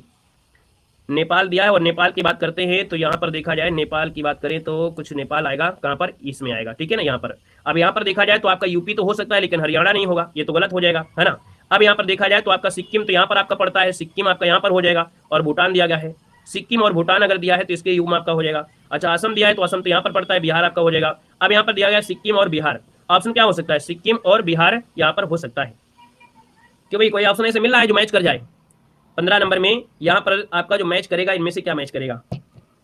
डी नंबर आपका मैच कर जाएगा भाई, डी नंबर आपका हो जाएगा। देखिए जैसे कि आपका ये नेपाल आपका होता है यहाँ पर, और यहाँ पर ये सिक्किम आपका होता है, सिक्किम हो जाएगा। और यहाँ पर आपका यूपी हो, कॉर्नर में आपका बिहार है, तो ऑप्शन डी वाला आपका यहाँ पर राइट हो जाएगा, ठीक है। कौन है? यहाँ पर डी नंबर आपका राइट हो जाएगा, डी नंबर बन जाएगा, ठीक है ना। आगे बढ़िए, क्वेश्चन आपसे अगला पूछा गया है, यहाँ पर दिया है भारत की सबसे बड़ी मीठे जल की झील आपको बताना है। अब यहाँ पर नए टॉपिक में हम लोग आ गए हैं, जैसे भारत की यहाँ पर झीलें वगैरह है ना, भारत के प्रमुख जो आपके जलप्रपात वगैरह है ना, ये सब चीजें आपको इसी मिलेंगी। जो आप ज्योग्राफी में पढ़ते हैं वो सब चीजें आपको यहाँ पर मिलने वाली हैं। इसीलिए इसको बोला गया है कि एक प्रकार से ये मैराथन क्लास है जिसमें सब कुछ कवर होता है। यहाँ पर देखो आपसे कह रहा है कि भारत की सबसे बड़ी मीठे पानी की जो झील है इनमें से कौन हो जाएगी?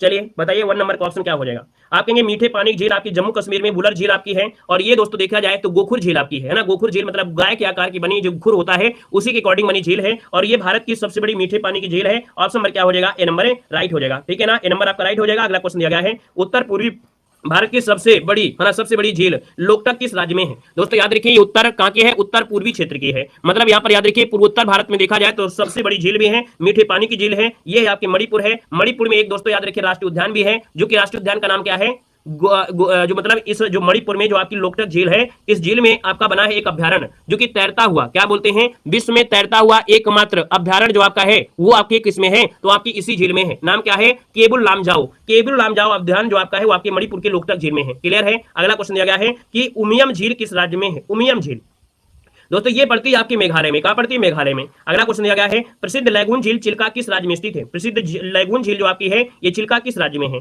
तो चिल्का झील दोस्तों याद रखिए कहां हो जाएगा, आप कहेंगे उड़ीसा में, ऑप्शन सी बनेगा। अगला है कि भारत में ताजे जल की सबसे बड़ी बुलर झील किस राज्य में है? अभी अभी हमने पढ़ाया कि भैया ये आपके जम्मू कश्मीर में है। अगला है लोनार झील किस राज्य में है? ये भैया लोनार झील आपकी क्रेटर झील है, ज्वालामुखी से उत्पन्न है जो आपकी झील होती है वो आपकी देखा जाए क्रेटर झील कहते हैं, और क्रेटर झील आपकी महाराष्ट्र में है दोस्तों, लोनार झील आपके महाराष्ट्र में है। आगे बढ़िए, क्वेश्चन दिया गया है कि विश्व प्रसिद्ध खारे जल की झील जो कि सांभर है ये किस राज्य में है? सांभर झील आपकी कहां पर है दोस्तों? याद रखिए इसे अंतःस्थलीय झील भी कहते हैं और ये राजस्थान में है। ये भारत की अंतःस्थलीय खारे पानी की सबसे बड़ी झील आपकी दोस्तों अंतःस्थलीय में। ठीक है। अगला है कि बिम्बनाथ झील जो आपकी देखा जाए, बिम्बनाथ झील भारत की लंबी झीलों में इसकी गिनती होती है और इसी में आपका नौकायान जो होता है, नौकायान इसी झील पे आपका होता है। यहाँ पर आंसर आपका सी हो जाएगा, आपके केरल में है ना। अगला क्वेश्चन दिया है कि कोलेरू झील किस राज्य में है? कोलेरू झील जो आपकी कहां पर है दोस्तों? कोलेरू झील ये पड़ती है आपके आंध्र प्रदेश में, ऑप्शन नंबर आपका बी हो जाएगा। नेक्स्ट क्वेश्चन दिया गया है कि जवाहर सागर, राणा सागर, प्रताप और गांधी सागर जलाशय किस नदी पर आपका निर्मित है? अगर आज की क्लास आपने देख लिया तो आपने जो दुनिया में भूल रहे थे, बहुत दिनों आप पहले पढ़े थे, अब आज भूल रहे सब कुछ, आज यहाँ पर बेहतर तरीके से तैयारी हो जाएगी। चलिए 10 नंबर दिया गया है और 10 की बात करते हैं तो याद रखिए यहाँ पर ये है चंबल नदी है, चंबल नदी में ही याद रखिए जवाहर सागर, राणा प्रताप सागर, गांधी सागर जलाशय आपके हैं, ऑप्शन बी राइट हो जाएगा। अगला क्वेश्चन यहाँ पर दिया गया है भारत में विशालतम लैगून इनमें से कौन सी है? विशालतम लैगून झील जो आपकी है इनमें से क्या है? तो भैया ये आपकी चिल्का झील पड़ती है। चिल्का झील जो कि देखा जाए विश्व में दूसरे नंबर की, समुद्र के किनारे ये आपकी बड़ी झीलों में इसकी गिनती आती है, जो कि आपकी उड़ीसा की चिल्का झील है, ऑप्शन बी बनेगा। अगला है निम्नलिखित में से कौन सुमेलित नहीं है? सुमेलित नहीं है 12 नंबर आपसे कह रहा है। हमने कहा कि भैया लोकटक झील मणिपुर में है, सांभर झील राजस्थान में, लोनार झील महाराष्ट्र में है, लेकिन हुसैन सागर झील ये आपकी कर्नाटक में नहीं है, ये आपके आंध्र प्रदेश में। कहां पर है? आंध्र प्रदेश में, याद रखिएगा आंध्र प्रदेश हो जाएगा। ठीक है ना। आगे बढ़िए, क्वेश्चन दिया गया है कि लोकटक झील जो आपकी है ये कैसी झील है? लोकटक झील क्या है? तो लोकटक क्या है? झील है, बस सिंपल सी बात है, ऑप्शन डी हो जाएगा। मणिपुर में है, मीठे पानी की, पूर्वोत्तर भारत की सबसे बड़ी झील है। अगला निम्नलिखित में से कौन एक लैगून झील नहीं है? लैगून मतलब होता है जो समुद्र के किनारे आपकी झीलें होती है, समुद्र तट में होती हैं। लैगून एक प्रकार से हम कह सकते हैं जैसे एक खेतिया है, एक खेतिया है, इसके बीच में एक मेड़ होती है और इसका पानी रस रस के जाता रहता है ना, रस रस के मतलब बिल्कुल पतली मेड़ होती है। गांव में आप देखते होंगे, और गांव में खेत होते हैं भाई, जब खेत देते हैं ना, अगर बगल बगल पड़ोसी के खेत होते हैं तो उसकी मेड़ जो होती है, उसके बूढ़े लोग जो हुआ करते थे वो मेड़ को काट डालते थे, थोड़ी थोड़ी बचाते थे। उनको लगता है पूरा जो पैदावारी होती है मेड़ में होती है, तो क्या होता है जब पानी लगाते हैं तो इसका खेत का पानी धीरे धीरे उस मेड़ से निकलता है, तो रस रस के निकलता है, उसी को कहा जाता है लैगून, है ना। तो ये समुद्र के किनारे की झील होती है। 14 नंबर का जवाब से बनेगा वो ए हो जाएगा। ये है आपकी अष्टमुडी झील है। कौन है? अष्टमुडी झील। ये आपकी लैगून झील नहीं है, ठीक है, आपकी लैगून झील नहीं है। बाकी यहाँ पर चिल्का है, पुलिकाट है, पेरियार है, आपकी है। आगे बढ़िए, क्वेश्चन दिया गया है कि हैदराबाद एवं सिकंदराबाद के बीच कौन सी झील आपकी है? हैदराबाद और सिकंदराबाद के बीच जो आपकी झील है वो आपकी है कौन सी? यहाँ पर आंसर क्या हो जाएगा? तो दोस्तों याद रखिए ऑप्शन हो जाए आपका यहाँ पर हुसैन सागर झील। कौन है? हुसैन सागर झील, जो कि ऑप्शन आपका डी बनेगा। नेक्स्ट क्वेश्चन दिया गया है निम्नलिखित में कौन सुमेलित है? कौन सही सुमेलित है? 16 नंबर आपसे कह रहा है। तो भैया लोनार झील आपका देखो, आपका मध्य प्रदेश दिया जो कि गलत दिया है, महाराष्ट्र में है। नक्की झील आपके देखो यहाँ पर गुजरात दिया है, जो कि आपका ये भी गलत दिया गया है। यहाँ पर कोलेरू झील जो दिया गया है आपका आंध्र प्रदेश है, ये आपका सही जवाब हो जाएगा। कौन है? यहाँ पर जो आंसर आया है आपका सी नंबर है, सही जवाब हो जाएगा। यहां पर याद रखिए आपका सी नंबर इसमें राइट हो जाएगा। क्लियर हो गया है? ठीक है, चलिए आगे बढ़िए। क्वेश्चन आपसे अगला पूछा गया और आपसे यहाँ पर दिया गया है, कह रहा है निम्न में से कौन सा युग्म आपका सुमेलित नहीं है? कौन सा युग्म आपका सुमेलित नहीं है? यहाँ पर देखिए आपका जो आंसर बनेगा इनमें से राइट क्या हो सकता है। तो चलिए यहाँ पर सुमेलित नहीं है आपसे पूछा है ना 17 नंबर में। तो पहला देखिएगा सांभर झील राजस्थान में दिया गया, आप कहेंगे सही है। लोनार झील आपको बताया, लोनार झील आपकी कहां पर है? ये महाराष्ट्र में है, महाराष्ट्र में है दोस्तों। अभी आपने कोरोना काल में देखा होगा, एक न्यूज आ रही थी चर्चा में कि महाराष्ट्र के लैगून झील का जो पानी है वो गुलाबी हो गया है, ठीक है ना। ये कोरोना काल के समय की बात है। यहाँ पर देखो दिया भारत की प्रसिद्ध लैगून झील इनमें से कौन सी है? भारत की प्रसिद्ध लैगून झील आपकी चिल्का झील जो कि आपकी उड़ीसा में है। अगला क्वेश्चन आपसे दिया है निम्नलिखित में से कौन सी झील भारत के पश्चिमी तट पर स्थित है? पश्चिमी तट आप जानते हैं, पूर्वी और पश्चिम तो जानते होंगे। पश्चिमी तट आपका ये है और पश्चिमी तट में देखा जाए तो यहाँ पर दोस्तों जो आपकी अष्टमुडी है, अष्टमुडी जो आपकी है दोस्तों याद रखिए ये पश्चिमी तट में है, जो कि ऑप्शन बनेगा आपका बी नंबर हो जाएगा। बाकी देखिए आपका चिल्का झील आपकी उड़ीसा में पड़ती है, पुलिकट आपके आंध्र प्रदेश और तमिलनाडु के बीच में है, कोलेरू आपके आंध्र प्रदेश में है। तो आप बच्ची आपके कौन? तो ये क्या बच्ची आपकी बी नंबर आपका हो जाएगा। अगला क्वेश्चन दिया गया है नागिन झील किस राज्य में है? नागिन, जब भी नाग नागिन की बात आती है ना, जब भी नाग नागिन की बात आए तो आपको बताना है क्या, जम्मू कश्मीर। तो याद रखिएगा जम्मू कश्मीर में आंसर आपका ये हो जाएगा। नेक्स्ट क्वेश्चन दिया गया है कि भारत में सबसे ऊंचा जलप्रपात कौन सा है। भारत में सबसे ऊंचा जलप्रपात कौन सा है। तो याद रखिएगा भारत में सबसे ऊंचा है कुंचिकल प्रपात। क्या है, कुंचिकल प्रपात है। जब एग्जाम में आप बैठे हो और आपसे अगर एक भी क्वेश्चन आ जाए, मतलब एक इतने बड़े वीडियो से अगर 2-3 क्वेश्चन तो आना ही आना है यार, उसमें तो कोई डाउट ही नहीं है कि जब 2 घंटे की अगर हम क्लास दे दें तो उसमें 5-6 क्वेश्चन तो बनना ही बनना है। अब इसमें देखिए, और देखिए कभी कभी ऐसा होता है कि आपको इसमें ना मिले, दूसरे एग्जाम में मिल जाए ढेर सारा। याद रखिए जो आपका कुंचिकल है, कुंचिकल प्रपात, ये प्रपात आपका सबसे ऊंचाई में आपका स्थित है, सबसे ऊंचा भारत का यही है। पहले था आपका जोग जलप्रपात। क्या था, जोग जलप्रपात, लेकिन अब जो आपका है वो कुंचिकल प्रपात है, शरावती नदी पर है और आपके कर्नाटका में ही है। आगे बढ़िए, क्वेश्चन दिया गया है कि विश्वविख्यात जोग या गरसुप्पा जलप्रपात किस राज्य में स्थित है। यहाँ पर 22 नंबर में आप कहेंगे सर कर्नाटक में है। कर्नाटक ऑप्शन आपका ये हो जाएगा, और कर्नाटक में कुंचिकल भी है, याद रखिएगा, ठीक है ना, क्लियर है। दोनों अगर होता है तो कंफ्यूज होना ही नहीं है। अगर ऑप्शन में जोग हो, है ना, तो सब कंफ्यूज हो जाते हैं। हमने कहा होना ही नहीं है कंफ्यूज। याद रखिए आपको लगाना है कुंचिकल ही लगाना है, क्योंकि यूपी पीसीएस का जिन लोगों ने पेपर दिया होगा, है ना, यूपी पीसीएस का जो पेपर दिया होगा इसके पहले आपका 18 में जो पेपर हुआ था वहां पर जो दोनों ही ऑप्शन आ गए थे और दोनों ऑप्शन में आपका सही किया गया था कुंचिकल, ठीक है ना, तो कंफ्यूज होना ही नहीं है। अगला दिया गया है कि जोग या गरसुप्पा जलप्रपात का नया नाम क्या है। तो इसका नया नाम है दोस्तों, याद रखिए, महात्मा गांधी जलप्रपात, जो कि ऑप्शन नंबर आपका बी राइट हो जाएगा। नेक्स्ट क्वेश्चन दिया गया है कि जोग जलप्रपात किस नदी पर है। अभी अभी हमने बताया था ये आपकी शरावती नदी पर है, ऑप्शन ए बनेगा। अगला है धुआंधार जलप्रपात किस नदी पर आपका है। धुआंधार जलप्रपात जो आपका है वो किस नदी पर है, 25 नंबर आपका दिया है। तो आप कहेंगे धुआंधार जलप्रपात आपकी काम्पिल धारा जो कि आपकी नर्मदा नदी पर है ना, ऑप्शन नंबर आपका क्या हो जाएगा, ए नंबर हो जाएगा। अब आते हैं नए टॉपिक में। नया टॉपिक आपका आ गया भारत का सबसे लंबा बांध इनमें से कौन सा है। चलिए यहां पर बताना है, आपके सामने क्वेश्चन आ गया है और आपसे कह रहा है कि भारत का सबसे लंबा बांध इनमें से जो आपका है वो राइट इनमें से क्या हो जाएगा। चलिए भाई जवाब दीजिएगा, इसमें से आंसर क्या हो जाएगा। हीरा बांध है कि हीराकुंड बांध है। हीराकुंड बांध है, चलिए बिल्कुल सही है।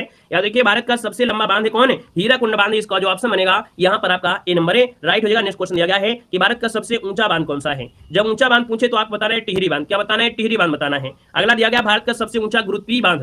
भारत का सबसे ऊंचा जो गुरुत्वीय बांध है वो है आपका भाखड़ा नांगल बांध है दोस्तों, सतलुज नदी पर आपका है भाखड़ा नांगल बांध, ये गुरुत्वीय आपका है। अगला क्वेश्चन दिया गया है कि टिहरी बांध किस नदी पर आपका बनाया गया है। टिहरी बांध जो आपका बनाया गया है किस नदी पर बनाया गया है। आप कहेंगे सर ये बनाया गया भागीरथी नदी पर, ऑप्शन नंबर आपका डी हो जाएगा। टिहरी बांध किस राज्य में है, जब आपसे कहे टिहरी बांध किस राज्य में है तो आपको बताना है सर ये उत्तराखंड में है, ऑप्शन बी बनेगा। अगला भाखड़ा नांगल बांध किस नदी पर आपको बनाया गया है, तो भाखड़ा नांगल बांध आपके सतलुज नदी पर बनाया गया, ऑप्शन नंबर आपका सी हो जाएगा। अगला दिया गया है कि भाखड़ा नांगल बांध किस राज्य में अवस्थित है। तो दोस्तों याद रखिए भाखड़ा नांगल बांध जो आपका है वो हिमाचल प्रदेश और पंजाब में, हिमाचल प्रदेश और पंजाब में आपका है, ऑप्शन नंबर आपका डी हो जाएगा। नेक्स्ट क्वेश्चन दिया है हीराकुंड बांध किस नदी पर आपका है। हीराकुंड बांध किस नदी पर है तो आप कहेंगे उड़ीसा की महानदी पर है, ऑप्शन नंबर आपका सी हो जाएगा। अगला हीराकुंड बांध किस राज्य में है, अभी हमने बताया किस राज्य में है तो आपका उड़ीसा हो जाएगा, ऑप्शन डी हो जाएगा। आपसे क्या कह रहा है, यहाँ पर आपसे कह रहा है हीराकुंड बांध किस राज्य में है तो आप कहेंगे सर 9 का ऑप्शन बनेगा, डी नंबर है, या आपके उड़ीसा में है। नेक्स्ट क्वेश्चन दिया गया है कि ये इंदिरा सागर बांध किस नदी पर आपका है। यहाँ पर देखिए 10 नंबर आपसे कह रहा है और 10 नंबर का ऑप्शन अभी हमने बताया था। यहाँ पर देखो इंदिरा सागर बांध दिया गया है। चलिए क्वेश्चन नंबर आपका दिया गया है यहाँ पर आपका 10 नंबर। अगर आपको आ रहा है जवाब तो दीजिए भाई, अगर आपको सभी क्वेश्चन आ रहे हैं ना तो सभी लोग जवाब देना। इसका जो आंसर बनेगा इनमें से राइट क्या हो जाएगा। यहाँ पर दिया इंदिरा सागर बांध जो बना है वो आपकी किस नदी पर है। यहाँ पर 10 नंबर का ऑप्शन क्या हो जाएगा तो आप कहेंगे सर नर्मदा नदी पर है। क्या है, नर्मदा नदी आपका जो आंसर आ रहा है बिल्कुल सही जवाब हो जाएगा, याद रखिएगा। बाकी अगर यहाँ पर इंदिरा गांधी अगर हो जाता तो भैया वो क्या हो जाता, तब तो चंबल में पहुंच जाती। अगला दिया है कि इंदिरा सागर बांध किस राज्य में है, 11 नंबर में आप कहेंगे सर ये है आपके मध्य प्रदेश में। अगला है रिहंद बांध किस नदी पर आपको बनाया गया है। रिहंद बांध किस नदी पर बनाया गया है, 12 नंबर आपसे कह रहा है। हमने कहा रिहंद बांध बनाया गया है रिहंद नदी पर, है ना, और यहाँ पर आंसर आपका डी हो जाएगा। नेक्स्ट क्वेश्चन दिया है रिहंद बांध किस राज्य में है। रिहंद बांध जो आपका है वो किस राज्य में है, याद रखिएगा यूपी में ही है, ठीक है ना, यूपी में ही है, याद रखिए। अगला क्वेश्चन दिया है कि गांधी सागर बांध किस नदी पर बनाया गया है। गांधी सागर बांध किस नदी पर बनाया गया है, ऑप्शन क्या हो जाएगा तो भैया आप कहेंगे चंबल नदी पर है, चंबल नदी, ऑप्शन आपका हो जाएगा ए नंबर है। अगला है गांधी सागर बांध किस राज्य में अवस्थित है। गांधी सागर बांध किस राज्य में अवस्थित है, 15 का ऑप्शन देना है। तो हमने कहा गांधी सागर है आपके कहां पर, मध्य प्रदेश में है। कहां पर है, मध्य प्रदेश में है। अगला इडुक्की बांध किस नदी पर बनाया गया है। इडुक्की बांध जो बनाया गया है किस नदी पर बनाया गया है, याद देखिए इडुक्की जो बनाया गया है ऑप्शन डी हो जाएगा आपका पेरियार नदी जो कि आपके केरल में है। जब भी कभी आपको मिलेगा क्या यहां पर मिले पेरियार तो समझ जाइए कि आपका कहां का है तो आपके केरल का है। अगला क्वेश्चन दिया गया है कि इडुक्की बांध किस राज्य में है। इडुक्की बांध जो आपका है कहां पर है तो आप कहेंगे सर केरल में है। कहां पर है, आपके केरल में है। आगे बढ़िए, क्वेश्चन आपसे अगला पूछा गया है कि बगलिहार बांध किस नदी पर बनाया गया है। बगलिहार बांध जो बनाया गया है वो किस नदी पर बनाया गया है, तो बगलिहार आपके दोस्तों याद रखिए चिनाव नदी पर है। किस पर है, चिनाव नदी, ऑप्शन आपका सी हो जाएगा। अगला है बगलिहार बांध कहां पर स्थित है। बगलिहार बांध जो आपका है कहां पर स्थित है, आपकी जम्मू कश्मीर में, ऑप्शन आपका ये हो जाएगा। अगला है बरगी बांध किस नदी पर बनाया गया है। बरगी बांध किस नदी पर बनाया गया है, यहाँ पर देखिए आपका जवाब हो जाएगा नर्मदा नदी पर। किसमें है, नर्मदा नदी। बरगी बांध किस राज्य में है, तो भैया जब राज्य पूछे तो आपको बताना है मध्य प्रदेश में। नापथा झाकरी, बिल्कुल स्टार लगाइएगा कि नापथा झाकरी बांध किस नदी पर बनाया गया है। नापथा झाकरी बांध जो आपका है दोस्तों याद रखिएगा किसमें है, आप कहेंगे सर सतलुज नदी पे हो जाएगा। नापथा झाकरी बांध जो आपका है वो किस नदी पर, देखिए सही है आपका आंसर। चलिए क्वेश्चन नंबर आपका दिया गया है, यहां पर देखिए आपका आ गया है क्वेश्चन, आपका आ गया नापता झाकरी बांध किस नदी पर है। अच्छा कहां पर भी ये बता सकते हैं क्या कि भैया नापथा झाकरी बांध जो आपका है सतलुज नदी पर है, बिल्कुल सही है ना, सतलुज नदी है, बिल्कुल सही है ना, यहाँ पर आपका जो आंसर है बिल्कुल सही हो जाएगा। अगला क्वेश्चन की बात करते हैं, देखिए हिमाचल प्रदेश में है आपका स्थित है, ठीक है। अगला है नापता झाकरी बांध किस राज्य में, अच्छा नीचे क्वेश्चन दिया भी गया है, आप कहेंगे सर जी ये है आपकी हिमाचल प्रदेश में, कहां पर है हिमाचल प्रदेश में। अगला नागार्जुन सागर बांध किस नदी पर बनाया गया है, नागार्जुन सागर बांध जो बनाया गया है वो किस नदी पर बनाया गया है, यहाँ पर जवाब दीजिएगा। तो आप कहेंगे नागार्जुन, नाग और अर्जुन आपके कृष्ण, जो कि ऑप्शन बनेगा यहाँ पर ए नंबर है, राइट हो जाएगा। नेक्स्ट क्वेश्चन आपसे दिया गया है नागार्जुन सागर बांध किस राज्य में है, नागार्जुन सागर बांध जो आपका है वो कहां पर है, तो आप कहेंगे आंध्र प्रदेश में है, कहां पर है आंध्र प्रदेश हो जाएगा। अगला है तुंगभद्रा बांध किस नदी पर बनाया गया है, तुंगभद्रा जो बनाया गया है ये बनाया गया है आपके तुंगभद्रा नदी पर, ऑप्शन नंबर आपका सी हो जाएगा।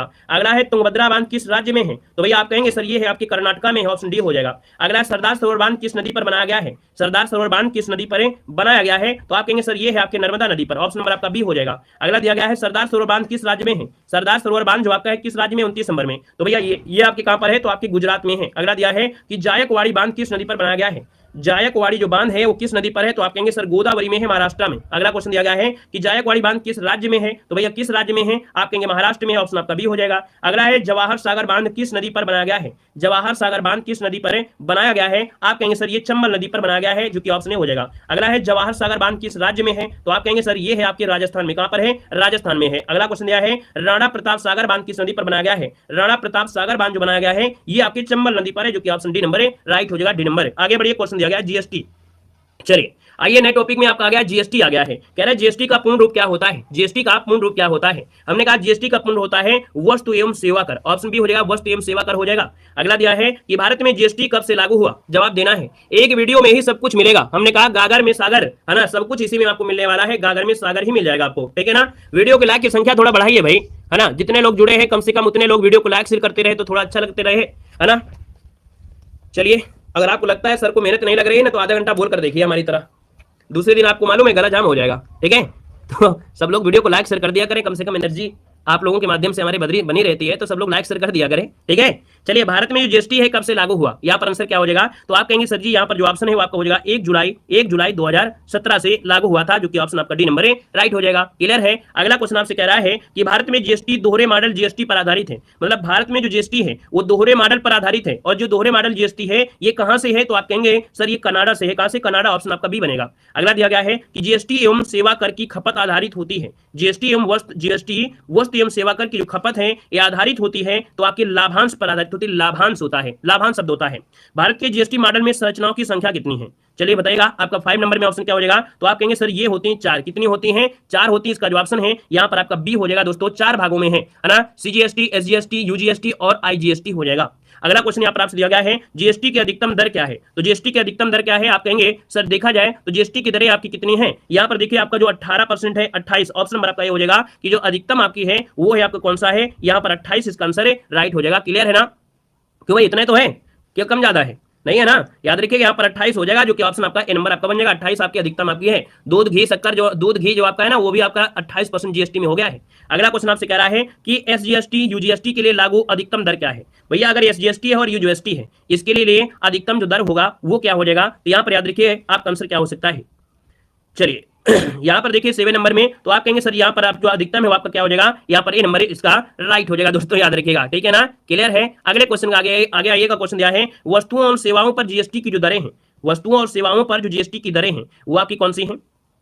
चलिए क्वेश्चन नंबर 7 0, 5, 12, 18 और 28, मतलब ऑप्शन सी वाला आपका हो जाएगा 0, 5, 12, 18 और 28 वाला ऑप्शन जो आपका है यहाँ पर राइट हो जाएगा, सी नंबर आपका बन जाएगा, सी नंबर हो जाएगा, ठीक है ना, सी नंबर आपका हो जाएगा। और अगला दिया है किसी भी अंतरराज्य खरीद पर कौन से कर लगाए जाते हैं, किसी भी अंतरराज्यीय खरीद अगर होती है तो भैया जो कर लगाए जाते हैं ये कर होते हैं सीजीएसटी और एसजीएसटी होते हैं, तो ऑप्शन बनेगा बी नंबर है। अगला है आईजीएसटी में जो टी का मतलब होता है वो क्या होता है, टी का मतलब होता है दोस्तों एकीकृत, क्या होता है, टी का मतलब होता है एकीकृत, जो कि ऑप्शन नंबर है आपका बी नंबर हो जाएगा, ठीक है ना। अगर आपसे क्वेश्चन और ढेर सारे बन जाए, अगर हम आपसे क्वेश्चन कुछ पूछ लेंगे आप लोगों से, क्यों भैया आप लोगों से जीएसटी के बारे में कुछ क्वेश्चन पूछ सकते हैं, क्या आप तैयार हैं, एक शब्द आपसे याद रख लेना है कि यहां पर एक क्वेश्चन होता है कि राष्ट्रपति ने अपनी मंजूरी जो दिया था कब दिया था, तो 8 सितंबर को दिया था। ये क्वेश्चन आपका बन जाता है कि राष्ट्रपति ने अपनी है ना अपनी जो मंजूरी दिया वो 8 सितंबर 2016 को दिया था, ठीक है ना। 101 नंबर का संशोधित नियम जो था, भारत में जीएसटी लागू किया गया था। जीएसटी लागू करने वाला भारत जो आपका था 161वां देश था। क्या 161वां देश? तो याद रखिए 161वां देश आपका था दोस्तों, याद रखिएगा, ठीक है ना। ये भी क्वेश्चन पूछा जाता है। एक क्वेश्चन होता है जीएसटी में पंजीकरण संख्या नंबर कितनी होती है,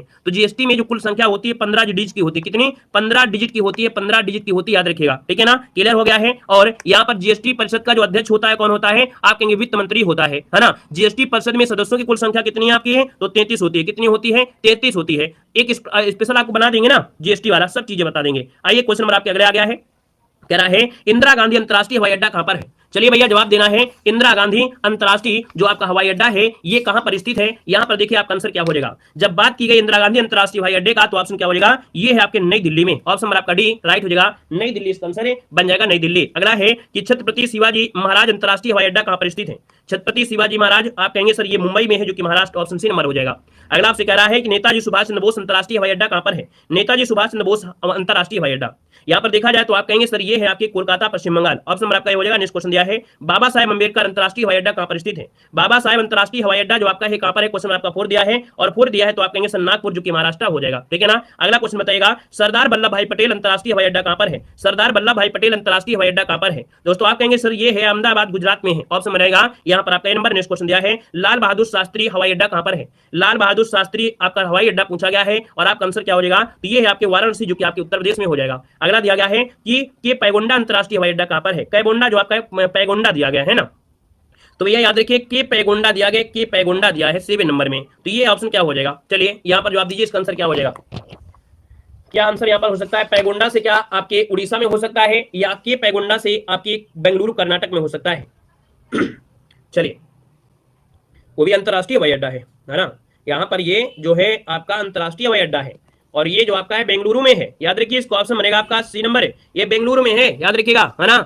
देखिए गड़बड़ी हो रही थी, नाम से ऐसा लग रहा था कि ये नहीं यहां होगा, लेकिन इसका आंसर सही है C number, Bengaluru Karnataka, option C बनेगा। अगला है चेन्नई अंतरराष्ट्रीय हवाई अड्डा कहां पर है? चेन्नई अंतरराष्ट्रीय हवाई अड्डा, तो दोस्तों आपका चेन्नई अंतरराष्ट्रीय हवाई अड्डा चेन्नई, जो कि तमिलनाडु में हो जाएगा, ऑप्शन नंबर आपका सी बनेगा। नेक्स्ट क्वेश्चन दिया गया कोचीन अंतरराष्ट्रीय हवाई अड्डा कहां पर है? कोचीन अंतरराष्ट्रीय जो हवाई अड्डा है ये कहां पर है? तो कोचीन आपका हो जाएगा कोचीन में, ऑप्शन बी हो जाएगा, है ना, केरल में। अगला है लोकप्रिय गोपीनाथ बोरदोलोई जो अंतरराष्ट्रीय हवाई अड्डा है ये कहां पर स्थित है? तो दोस्तों ये है आपका कहां पर? तो आपकी गुवाहाटी, जो कि आपके असम में है। अगला है इम्फाल अंतरराष्ट्रीय हवाई अड्डा कहां पर है? तो आप कहेंगे सर इम्फाल का इम्फाल हो जाएगा, जो कि ऑप्शन सी हो जाएगा। अगला है देवी अहिल्याबाई होलकर अंतरराष्ट्रीय हवाई अड्डा कहां पर स्थित है?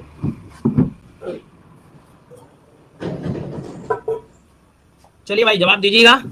ये क्वेश्चन पूछा भी जाता है ना, ये क्वेश्चन पूछा जाता है। तो देखिए देवी अहिल्याबाई होलकर अंतरराष्ट्रीय हवाई अड्डा जो आपका स्थित है वो आपके कहां पर है? 12 नंबर का जो ऑप्शन है यहाँ पर जवाब क्या हो जाएगा? तो आप कहेंगे सर इंदौर, जो कि मध्य प्रदेश में है, बी नंबर हो जाएगा। नेक्स्ट क्वेश्चन दिया गया है कि जयपुर अंतरराष्ट्रीय हवाई अड्डा कहां पर स्थित है? जयपुर अंतरराष्ट्रीय हवाई अड्डा कहां पर है? तो भैया जयपुर आपका कहां हो जाएगा? जयपुर राजस्थान में हो जाएगा। नेक्स्ट क्वेश्चन दिया है श्रीनगर अंतरराष्ट्रीय हवाई अड्डा कहां पर है? तो आप कहेंगे श्रीनगर, श्रीनगर में हो जाएगा, बी नंबर, जो कि जम्मू कश्मीर में है। अगला है चौधरी चरण सिंह हवाई अड्डा कहां पर है? चलिए बताइएगा चौधरी चरण सिंह जो आपका हवाई अड्डा है आपके कहां पर है? सब चीज का रिवीजन मान लीजिएगा, है ना। ये मत सोचिए कि अरे यार ये आते हैं कि नहीं आते हैं, टाइम बर्बाद हो रहा है, टाइम नहीं बर्बाद हो रहा है ना। जो चीज आप भूल रहे थे वो सब चीजें एक साथ आपको रिवीजन हो रही है, ठीक है ना। तो सब का रट्टा मान लीजिए पूरी तरीके से। चलिए चौधरी चरण सिंह हवाई अड्डा जो आपका है कहां पर है? 15 नंबर में, ऑप्शन क्या बनेगा? आप कहेंगे सर ये तो लखनऊ में है, कहां पर है? लखनऊ हो जाएगा। अगला दिया गया है कि त्रिवेंद्रम अंतरराष्ट्रीय हवाई अड्डा कहां पर है? त्रिवेंद्रम अंतरराष्ट्रीय हवाई अड्डा जो आपका है कहां पर है? तो आपके तिरुवनंतपुरम, जो कि आपके केरल में है। अगला है कि राजीव गांधी अंतरराष्ट्रीय हवाई अड्डा कहां पर है? राजीव गांधी अंतरराष्ट्रीय हवाई अड्डा कहां पर है? 17 नंबर में, तो दोस्तों ये है आपके हैदराबाद, जो कि तेलंगाना में है, ऑप्शन नंबर आपका हो जाएगा ए नंबर। अगला दिया गया है कि वीर सावरकर अंतरराष्ट्रीय हवाई अड्डा कहां पर है?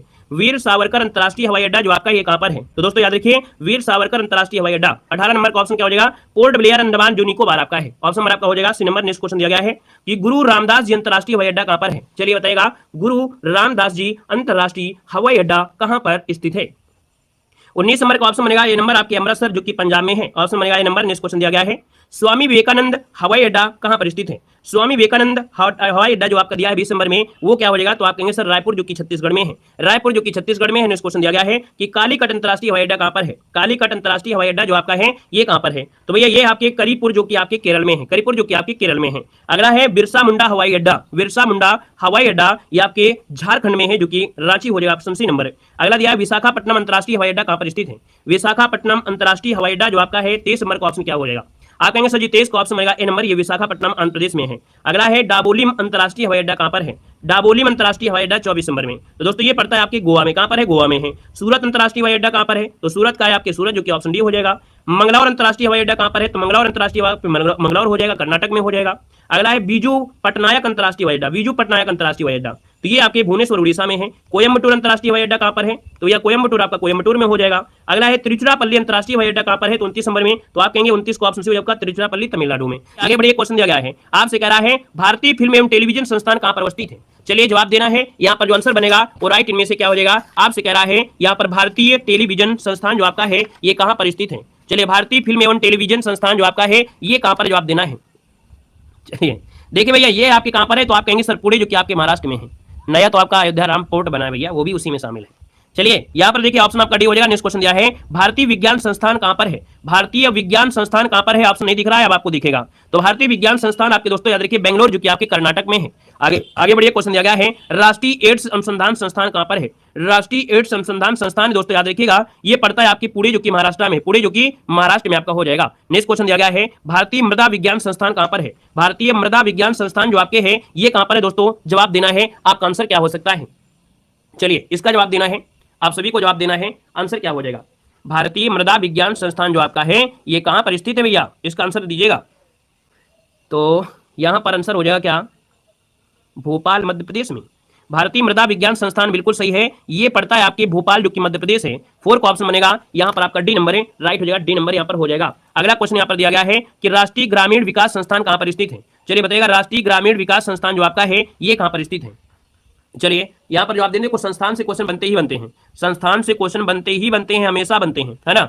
अब यहाँ पर देखा जाए तो राष्ट्रीय ग्रामीण संस्थान जो आपका है ये कहां पर आपका है? राष्ट्रीय ग्रामीण संस्थान, राष्ट्रीय ग्रामीण विकास संस्थान हैदराबाद, जो तेलंगाना है। कोई ऑप्शन में देखिए ऑप्शन दे दिया गया है डी नंबर है हैदराबाद, जो कि आपके तेलंगाना है। ऑप्शन नंबर आपका क्या बनेगा? यहाँ पर डी नंबर है, राइट हो जाएगा, डी नंबर हो जाएगा। अगला क्वेश्चन आपसे कह रहा है संगीत नाट्य अकादमी कहां पर स्थित है? चलिए बताइएगा, संगीत नाट्य अकादमी जो आपकी है ये कहां पर स्थित है? तो आप कहेंगे सर नई दिल्ली में है। कहां पर है? नई दिल्ली, जिसका ऑप्शन आ रहा है नई दिल्ली। आपका सही जवाब हो जाएगा नई दिल्ली हो जाएगा। अगला दिया गया है राष्ट्रीय वन प्रबंधन संस्थान कहां पर है? राष्ट्रीय वन प्रबंधन संस्थान जो आपका है ये दोस्तों कहां पर स्थित है? इसका जो आंसर बनेगा यहाँ पर है, राइट क्या हो सकता है? तो आप कहेंगे राष्ट्रीय वन प्रबंधन दिया है ना, तो भैया ये कहां पर है? आपका जवाब हो जाएगा भोपाल, मध्य प्रदेश में है। अगला दिया है भारतीय कृषि अनुसंधान जो संस्थान है कहां पर है? भारतीय कृषि अनुसंधान संस्थान जो आपका है ये कहां पर हो जाएगा? 8 नंबर में। तो आप कहेंगे सर ये है आपकी नई दिल्ली में है ना। ऑप्शन नंबर आपका बी राइट हो जाएगा, नई दिल्ली इसका आंसर बन जाएगा। नेक्स्ट क्वेश्चन है कि केंद्रीय गन्ना अनुसंधान संस्थान कहां पर है? केंद्रीय गन्ना अनुसंधान संस्थान जो आपका है ये कहां पर स्थित है? यहाँ पर जो आंसर है वो राइट इनमें से क्या हो जाएगा?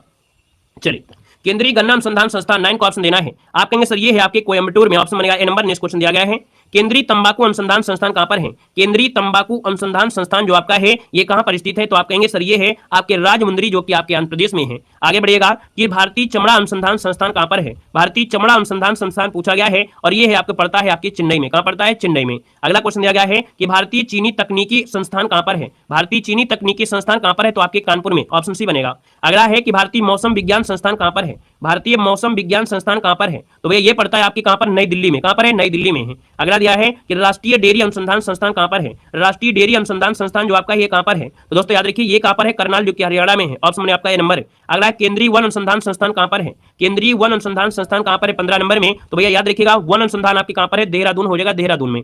अगला दिया गया है भारतीय लाख अनुसंधान कहां पर है? भारतीय लाख अनुसंधान संस्थान कहां पर है? 16 नंबर का ऑप्शन बी हो जाएगा, ये है आपके रांची में, जो कि ऑप्शन बी बनेगा। नेक्स्ट क्वेश्चन दिया गया है केंद्रीय खनन अनुसंधान संस्थान कहां पर है? केंद्रीय खनन अनुसंधान संस्थान कहां पर है? तो भैया ये है आपके धनबाद, जो कि आपके झारखंड में है ना, धनबाद जो कि झारखंड हो जाएगा। अगला दिया गया है भारतीय सर्वेक्षण विभाग कहां पर है? भारतीय सर्वेक्षण विभाग जो आपका है ये कहां पर स्थित है? तो सर्वेक्षण जो आपका है वो आपके देहरादून में है। कहां पर है? देहरादून। यहाँ पर आंसर आपका ये नंबर है, राइट हो जाएगा। नेक्स्ट क्वेश्चन आपसे दिया गया है कि भारतीय मौसम वेधशाला कहां पर है? भारतीय मौसम वेधशाला जो आपका है यहाँ पर इनमें से क्या हो जाएगा? तो भारतीय मौसम वेधशाला ये कहां पर है? आपकी पुणे में है। ऑप्शन में आपका बी नंबर है। अगला है प्लाज्मा अनुसंधान संस्थान कहां पर है? प्लाज्मा अनुसंधान संस्थान जो आपका है ये कहां पर स्थित है? तो ये है आपके गांधीनगर, जो कि आपके गुजरात में है। गांधीनगर जो कि गुजरात में, तो ऑप्शन में आपका ए नंबर है। अगला भारतीय खगोल संस्थान कहां पर है? भारतीय खगोल संस्थान कहां पर है? ये आपको जवाब देना है। तो खगोल संस्थान कहाँ हो जाएगा? कर्नाटक, जो कि आपके बेंगलुरु में। तो ऑप्शन नंबर आपका हो जाएगा बी नंबर है। अगला क्वेश्चन दिया गया है कि डीजल लोकोमोटिव वर्क जो आपका है कहां पर है? डीजल लोकोमोटिव वर्क जो आपका है कहां पर है? तो वाराणसी में जो आपका मड़वाडीह है ना, वाराणसी में जो मड़वाडीह है, ऑप्शन बनेगा आपका डी नंबर है। अगला है केंद्रीय सड़क अनुसंधान कहां पर है? केंद्रीय दिया गया है केंद्रीय, और केंद्रीय दिया है सड़क अनुसंधान है, तो ये आपकी नई दिल्ली में है। अगला है केंद्रीय वनस्पति अनुसंधान कहां है? जब वनस्पति नाम लगा दिया वो भी कैसा है? केंद्रीय दिया गया है। क्या है? केंद्रीय दिया है। तो यहाँ पर याद रखिए आपका जवाब हो जाएगा लखनऊ, जो कि आपका उत्तर प्रदेश हो जाएगा। केंद्रीय वनस्पति अनुसंधान लखनऊ। अगला है केंद्रीय पर्यावरण और पर्यावरण इंजीनियरिंग अनुसंधान पूछा गया है, तो भैया याद रखिए पर्यावरण इंजीनियरिंग आपका हो जाएगा नागपुर में, ऑप्शन बनेगा आपका बी नंबर हो जाएगा। अगला दिया गया है भारतीय पुरातात्विक सर्वेक्षण विभाग कहां पर है? भारतीय पुरातात्विक सर्वेक्षण विभाग जो आपका है ये कहां पर है? तो दोस्तों ये है आपके कोलकाता, जो कि आपके पश्चिम बंगाल में है, भारतीय पुरातात्विक सर्वेक्षण विभाग। अगला क्वेश्चन दिया गया है कि राष्ट्रीय मस्तिष्क अनुसंधान केंद्र पर कहां पर है? राष्ट्रीय मस्तिष्क अनुसंधान केंद्र कहां पर है? 27 नंबर जवाब देना है। आप कहेंगे सर ये है आपके गुड़गांव, जो कि आपके हरियाणा में है। अगला है केंद्रीय चावल अनुसंधान कहां पर है? चलिए जवाब देना 28 नंबर में कि केंद्रीय चावल अनुसंधान संस्थान कहां पर है? 28 नंबर में। तो ऑप्शन नंबर क्या हो जाएगा? बी नंबर आपके ये कटक में है। कहां पर है? कटक हो जाएगा, जो कि ऑप्शन नंबर आपका बी नंबर है। अगला है रमन अनुसंधान संस्थान कहां पर है? रमन अनुसंधान आपके बेंगलुरु, जो कि आपके कर्नाटक में हो जाएगा। नेक्स्ट क्वेश्चन दिया गया है राष्ट्रीय धातु विज्ञान प्रयोगशाला कहां पर है? राष्ट्रीय धातु विज्ञान आपसे पूछा गया है, और भैया ये है आपकी धातु होती है जम जाती है, तो जम जाती है तो आपको हो जाएगा जमशेदपुर हो जाएगा। अगला है कपड़ा उद्योग अनुसंधान कहां पर है? कपड़ा उद्योग अनुसंधान आपके अहमदाबाद, जो कि आपके गुजरात में है। अगला क्वेश्चन दिया गया है कि भाभा परमाणु अनुसंधान केंद्र कहां पर है? तो भाभा परमाणु अनुसंधान केंद्र कहां पर है? टांबे, जो कि आपके मुंबई, यहां पर आंसर हो जाएगा। अगला है भारतीय पेट्रोलियम संस्थान कहां पर है? भारतीय पेट्रोलियम संस्थान जो आपका है इनमें से क्या हो जाएगा? भारतीय पेट्रोलियम आपका आंसर क्या हो जाएगा? चलिए यहां पर जवाब देना है 33 नंबर का जो ऑप्शन हो जाएगा इनमें से क्या हो सकता है, बता सकते हैं? चलिए फिर जवाब दीजिएगा, इसका आंसर क्या हो जाएगा? चलिए यहां पर देखिए भैया आपका जो आंसर है लगभग लगभग तो आपका ठीक है, लेकिन आपको बताना है भारतीय पेट्रोलियम संस्थान कहां पर है। चलिए भारतीय पेट्रोलियम संस्थान आपसे पूछा गया है ना, और भारतीय जो पेट्रोलियम आपका है इनमें से क्या हो जाएगा? देहरादून में है, बिल्कुल सही है, ऑप्शन आपका सही हो जाएगा देहरादून। नेक्स्ट क्वेश्चन दिया गया है अखिल भारतीय आयुर्विज्ञान संस्थान कहां पर है? अखिल भारतीय आयुर्विज्ञान संस्थान जो आपका है 34 नंबर में, तो 34 का ऑप्शन क्या बनेगा? यहां पर ऑप्शन ए हो जाएगा, ये नई दिल्ली में है। कहां पर है? नई दिल्ली, ऑप्शन आपका ए हो जाएगा। अगला है Tata institute of fundamental research आपका कहां पर है? Tata institute of fundamental research पूछा गया है, और ये पड़ता है आपके दोस्तों याद रखिएगा मुंबई, जो कि आपके महाराष्ट्र में है। अगला क्वेश्चन आपसे दिया गया है संयुक्त राष्ट्र संघ की स्थापना, जो कि बहुत ही मोस्ट इंपोर्टेंट आपका टॉपिक है, यहां से आपके क्वेश्चन बनना ही बनना है और हमेशा पूछा जाता है। अब आपको यहां पर बताना है कि भैया भारत संयुक्त क्या दिया है? संयुक्त राष्ट्र संघ की जो स्थापना की गई थी वो आपकी कब की गई थी? जवाब देना है। चलिए यहां पर जवाब देना है, आपका जो आंसर बनेगा इनमें से राइट, इनमें से क्या हो जाएगा? चलिए भाई फटाफट जवाब देना है। संयुक्त राष्ट्र संघ की जो स्थापना की गई थी है ना, ये आपकी कब की गई थी? इसका जो आंसर बनेगा यहां पर राइट, इनमें से क्या हो जाएगा? देखिए आपका जो आंसर बनेगा इनमें से क्या हो जाएगा? 24 अक्टूबर 1945 ऑप्शन नंबर है, यहां पर जो बनेगा वो आपका ए नंबर है, राइट हो जाएगा, याद रखिएगा ए नंबर आपका बन जाएगा। आगे बढ़िए, क्वेश्चन दिया गया है कि संयुक्त राष्ट्र संघ का जो मुख्यालय है वो आपके कहां पर है? संयुक्त राष्ट्र संघ का जो मुख्यालय है वो दोस्तों आपका कहां पर है? इसका आंसर क्या हो जाएगा? देखा जाए तो आपका जो आंसर है दूसरे में, तो ऑप्शन डी हो जाएगा, याद रखिएगा न्यूयॉर्क में है। कहां पर है? न्यूयॉर्क, ऑप्शन डी बनेगा। अगला संयुक्त राष्ट्र शब्द किसने दिया था? संयुक्त राष्ट्र शब्द जो दिया था वो किसने दिया था? दोस्तों यहां पर देखा जाए तो आपका जो 3 का ऑप्शन आपका सी हो जाएगा, फ्रैंकलिन रूजवेल्ट। क्या है? फ्रैंकलिन रूजवेल्ट ऑप्शन बनेगा आपका सी नंबर। अगला है कि जून 1945 में 50 देशों के प्रतिनिधियों ने कहां संयुक्त राष्ट्र के चार्टर के लिए ड्राफ्ट तैयार किया था, ये प्रारूप तैयार किया था, और ये प्रारूप तैयार किया था आपके सैन फ्रांसिस्को में, जो कि ऑप्शन आपका डी हो जाएगा, सैन फ्रांसिस्को, जो कि आपके अमेरिका में। अगला दिया गया है 1945 में जब संयुक्त राष्ट्र की स्थापना हुई उस समय सदस्य देश कितने थे? उस समय जो सदस्य देश थे दोस्तों याद रखिए 51 थे। अगला क्वेश्चन आपसे दिया गया है, कह रहा है कितने देशों के प्रतिनिधियों द्वारा संयुक्त राष्ट्र के संस्थापक चार्टर 26 जून 1945 को हस्ताक्षर किए थे? यहां पर देखा जाए तो आप कहेंगे सर 55, जब यहां पर देखिए जब हस्ताक्षर किए थे तब आपके 55 थे। अगला संयुक्त राष्ट्र संघ के प्रथम महासचिव जो आपके थे वो आपके कौन थे? बिल्कुल IMP स्टार लगाइएगा। संयुक्त राष्ट्र संघ के प्रथम महासचिव जो आपके थे इनमें से क्या हो जाएंगे? तो आप कहेंगे ये थे आपके कौन? त्रिवेली। क्या हो जाएगा? त्रिवेली, या इन्हें बोलते हैं त्रिवेली, ऑप्शन आपका सी हो जाएगा। अगला दिया गया है, कह रहा है संयुक्त राष्ट्र संघ के प्रथम महासचिव जो आपके त्रिवेली हैं किस देश के थे? संयुक्त राष्ट्र संघ के प्रथम महासचिव जो आपके त्रिवेली हैं वो किस देश के थे? आपका जो आंसर होगा इनमें से क्या हो जाएगा? तो भैया ये थे आपके नॉर्वे के, ऑप्शन सी आपका नॉर्वे हो जाएगा।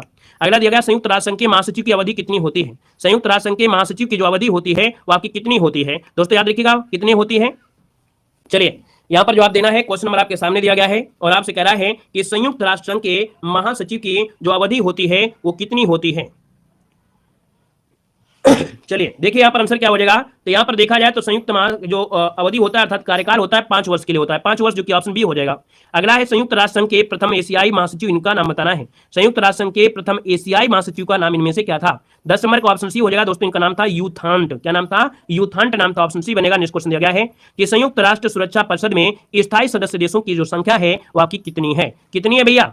यहाँ पर बताइएगा स्थायी सदस्यों की संख्या आप कहेंगे सर 5 है, कितनी है? 5 है। और आपके 10 जो आपके वो आपके अस्थायी है। अगला क्वेश्चन दिया गया है कि संयुक्त राष्ट्र में अस्थायी सदस्यों की संख्या कितनी है? तो आप कहेंगे 10 है। अब यहाँ पर जो स्थायी सदस्य आपके हैं कौन कौन है यहाँ पर देख सकते हैं, आपके सामने ऑप्शन भी दिया गया है। अब आपको बताना है कि यहाँ पर जो आंसर बनेगा इनमें से राइट क्या हो जाएगा। चलिए आंसर बताइए, फटाफट बताना है, सब रटे हो, है ना। ऐसे क्वेश्चन में, ऐसी क्लास में तो आपको भैया बोर होना ही नहीं है। समझिए जो चीज में आपको 80% आ रहा हो, है ना, उस चीज में भी अगर आपको बोरिंग लगे, वो भी पढ़ने में मन ना लगे, तो फिर क्या मतलब है इसी पढ़ाई से। चलिए देखो आपसे कह रहा है यहाँ पर 13 नंबर आपसे कह रहा है, 13 नंबर का ऑप्शन क्या हो जाएगा? 13 नंबर का जो ऑप्शन बनेगा यहाँ पर याद रखिए, ऑप्शन बनेगा ए नंबर। याद रखिए यूएसए है, यूनाइटेड किंगडम है, रूस है, चीन है और फ्रांस है। तो ऑप्शन नंबर आपका बनेगा ए नंबर, राइट हो जाएगा। नेक्स्ट क्वेश्चन दिया गया है, कह रहा है संयुक्त राष्ट्र संघ के कितने अंग आपके हैं? संयुक्त राष्ट्र संघ के कितने अंग हैं? कितने अंग है पूछा गया है। यहाँ पर देखिए आपका आंसर क्या हो जाएगा। तो दोस्तों यहाँ पर ये 14 नंबर के जवाब बनेगा आपको हो जाएगा 6। कितने हैं? 6 हैं। यहाँ पर ऑप्शन आपका डी बनेगा। ठीक है ना, अभी आपको ये सब कुछ मिलेंगे। अगला है संयुक्त राष्ट्र संघ कार्यकाल की जो कार्यकारी भाषा है वो आपकी कौन सी है? तो याद रखिए कार्यकारी मतलब जो कागजातों में काम वगैरह होते हैं, वो आपकी भाषा जो आपकी है दोस्तों, याद रखिए 2 भाषाओं में, अंग्रेजी और फ्रेंच। क्या? अंग्रेजी और फ्रेंच भाषा में ये कार्य होते हैं। यहाँ पर आंसर आपका ये हो जाएगा। नेक्स्ट क्वेश्चन दिया गया है कि निम्न में से कौन सी भाषा संयुक्त राष्ट्र संघ की भाषा नहीं है? संयुक्त राष्ट्र संघ की भाषा नहीं है। देखिए अंग्रेजी है, फ्रेंच है, रूसी है, जर्मन है, क्या आप कहेंगे नहीं है? तो ऑप्शन डी नंबर आपका हो जाएगा। अगला है कि भारत कब संयुक्त राष्ट्र संघ का सदस्य देश बना था? चलिए भारत कब संयुक्त राष्ट्र संघ का सदस्य देश बना था? 17 नंबर का ऑप्शन देना है। तो याद रखिए आपका जवाब हो जाएगा 1945 में। कब बना था? यहाँ पर देखिए आपका आंसर डी हो जाएगा 1945 आपका आंसर है, राइट हो जाएगा। नेक्स्ट क्वेश्चन दिया गया है कि वर्तमान में संयुक्त राष्ट्र संघ के सदस्य देश कितने हैं? वर्तमान में संयुक्त राष्ट्र संघ के सदस्य देश जो आपके हैं वो कितने हैं? 18 नंबर का ऑप्शन क्या हो जाएगा? तो 193, इसका जवाब आपका डी नंबर है, राइट हो जाएगा। नेक्स्ट क्वेश्चन दिया गया है कि कौन सा देश संयुक्त राष्ट्र संघ का 193 नंबर का देश यहाँ पर बना था? आपका जो आंसर होगा इनमें से क्या हो सकता है? देखिए भाई 19 नंबर का ऑप्शन बी हो जाएगा, ये है आपका दक्षिणी सूडान। कौन है? दक्षिण सूडान इसका आंसर है, राइट हो जाएगा। नेक्स्ट क्वेश्चन दिया गया है कि दक्षिण सूडान संयुक्त राष्ट्र संघ का सदस्य कब बना था?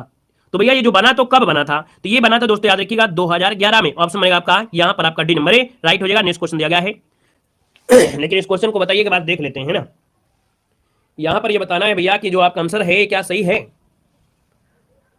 दक्षिण सूडान, है ना, जो कि देखा जाए दक्षिण सूडान आपका है और ये यूएनओ का सदस्य बना था। ये कब बना था? 2011। ठीक है, यहाँ पर जो सदस्य बना था ये 2011 में ही बना था, बिल्कुल सही है। ठीक है ना, और यहाँ पर जो आपका आंसर हो गया है वो आपका डी हो गया। नेक्स्ट क्वेश्चन दिया गया है कि संयुक्त राष्ट्र संघ में हिंदी में भाषण देने वाले प्रथम भारतीय इनमें से कौन थे? चलिए जवाब देना है। यहाँ पर आपसे कह रहा है कि संयुक्त राष्ट्र संघ में हिंदी में भाषण देने वाले प्रथम भारतीय व्यक्ति जो आपके थे, यहाँ पर इनमें से राइट क्या हो जाएगा, ये जवाब देना है। चलिए भाई यहाँ पर जो आपका आंसर बनेगा इनमें से राइट क्या हो जाएगा, 21 नंबर जवाब क्या हो जाएगा? देखिए 21 को ऑप्शन बनेगा सी नंबर, ये है आपके अटल बिहारी वाजपेयी। कौन है? अटल बिहारी वाजपेयी है दोस्तों, याद रखिए इसका जो आंसर है वो आपका सी हो जाएगा। नेक्स्ट क्वेश्चन दिया गया है कि संयुक्त राष्ट्र संघ में हिंदी में भाषण अटल बिहारी वाजपेयी ने कब दिया था? इन्होंने दिया था कब? तो आपके 4 अक्टूबर 1977। क्या हो जाएगा? 4 अक्टूबर 1977, जो कि ऑप्शन नंबर आपका ए हो जाएगा। अगला दिया गया है कि किस वर्ष संयुक्त राष्ट्र को शांति के लिए नोबेल पुरस्कार मिला था? चलिए यूएनओ को दोस्तों शांति के लिए जो नोबेल पुरस्कार मिला था, ये मिला था कब? तो आपके 2001 में। ऑप्शन आपका सी नंबर। नेक्स्ट क्वेश्चन दिया गया है कि 2001 में संयुक्त राष्ट्र को जब नोबेल पुरस्कार से सम्मानित किया गया था, उस समय महासचिव कौन थे? चलिए उस समय जो महासचिव थे वो आपके कौन थे? 24 को ऑप्शन बनेगा ए नंबर है, याद रखिए ये थे आपके कोफी अन्नान। क्या थे? कोफी अन्नान, जो कि ऑप्शन बनेगा आपका ए नंबर। नेक्स्ट क्वेश्चन दिया गया है कि संयुक्त राष्ट्र के वर्तमान में महासचिव 2024 में आपके कौन है? 2024 में आपके कौन है दोस्तों, आपको बताना है। और यहाँ पर देखा जाए तो आपका जो 25 नंबर है, 25 को ऑप्शन बी हो जाएगा एंटोनियो गुटेरस, जो कि ऑप्शन बी बन जाएगा। अगला क्वेश्चन यहाँ पर दिया गया है कि संयुक्त राष्ट्र के वर्तमान में महासचिव एंटोनियो गुटेरस किस देश के निवासी हैं? तो ये भैया आपके पुर्तगाल के, ऑप्शन डी हो जाएगा, पुर्तगाल हो जाएगा। अगला क्वेश्चन दिया गया है कि संयुक्त राष्ट्र के वर्तमान महासचिव एंटोनियो गुटेरस कौन से नंबर के महासचिव हैं? कौन से नंबर के महासचिव हैं 27 नंबर में? तो दोस्तों ऑप्शन सी हो जाएगा आपके 90 नंबर के हैं। कौन से नंबर के हैं? तो आपके 90 नंबर के हैं। ऑप्शन नंबर आपका हो जाएगा यहाँ पर सी नंबर है, राइट हो जाएगा दोस्तों, याद रखिएगा।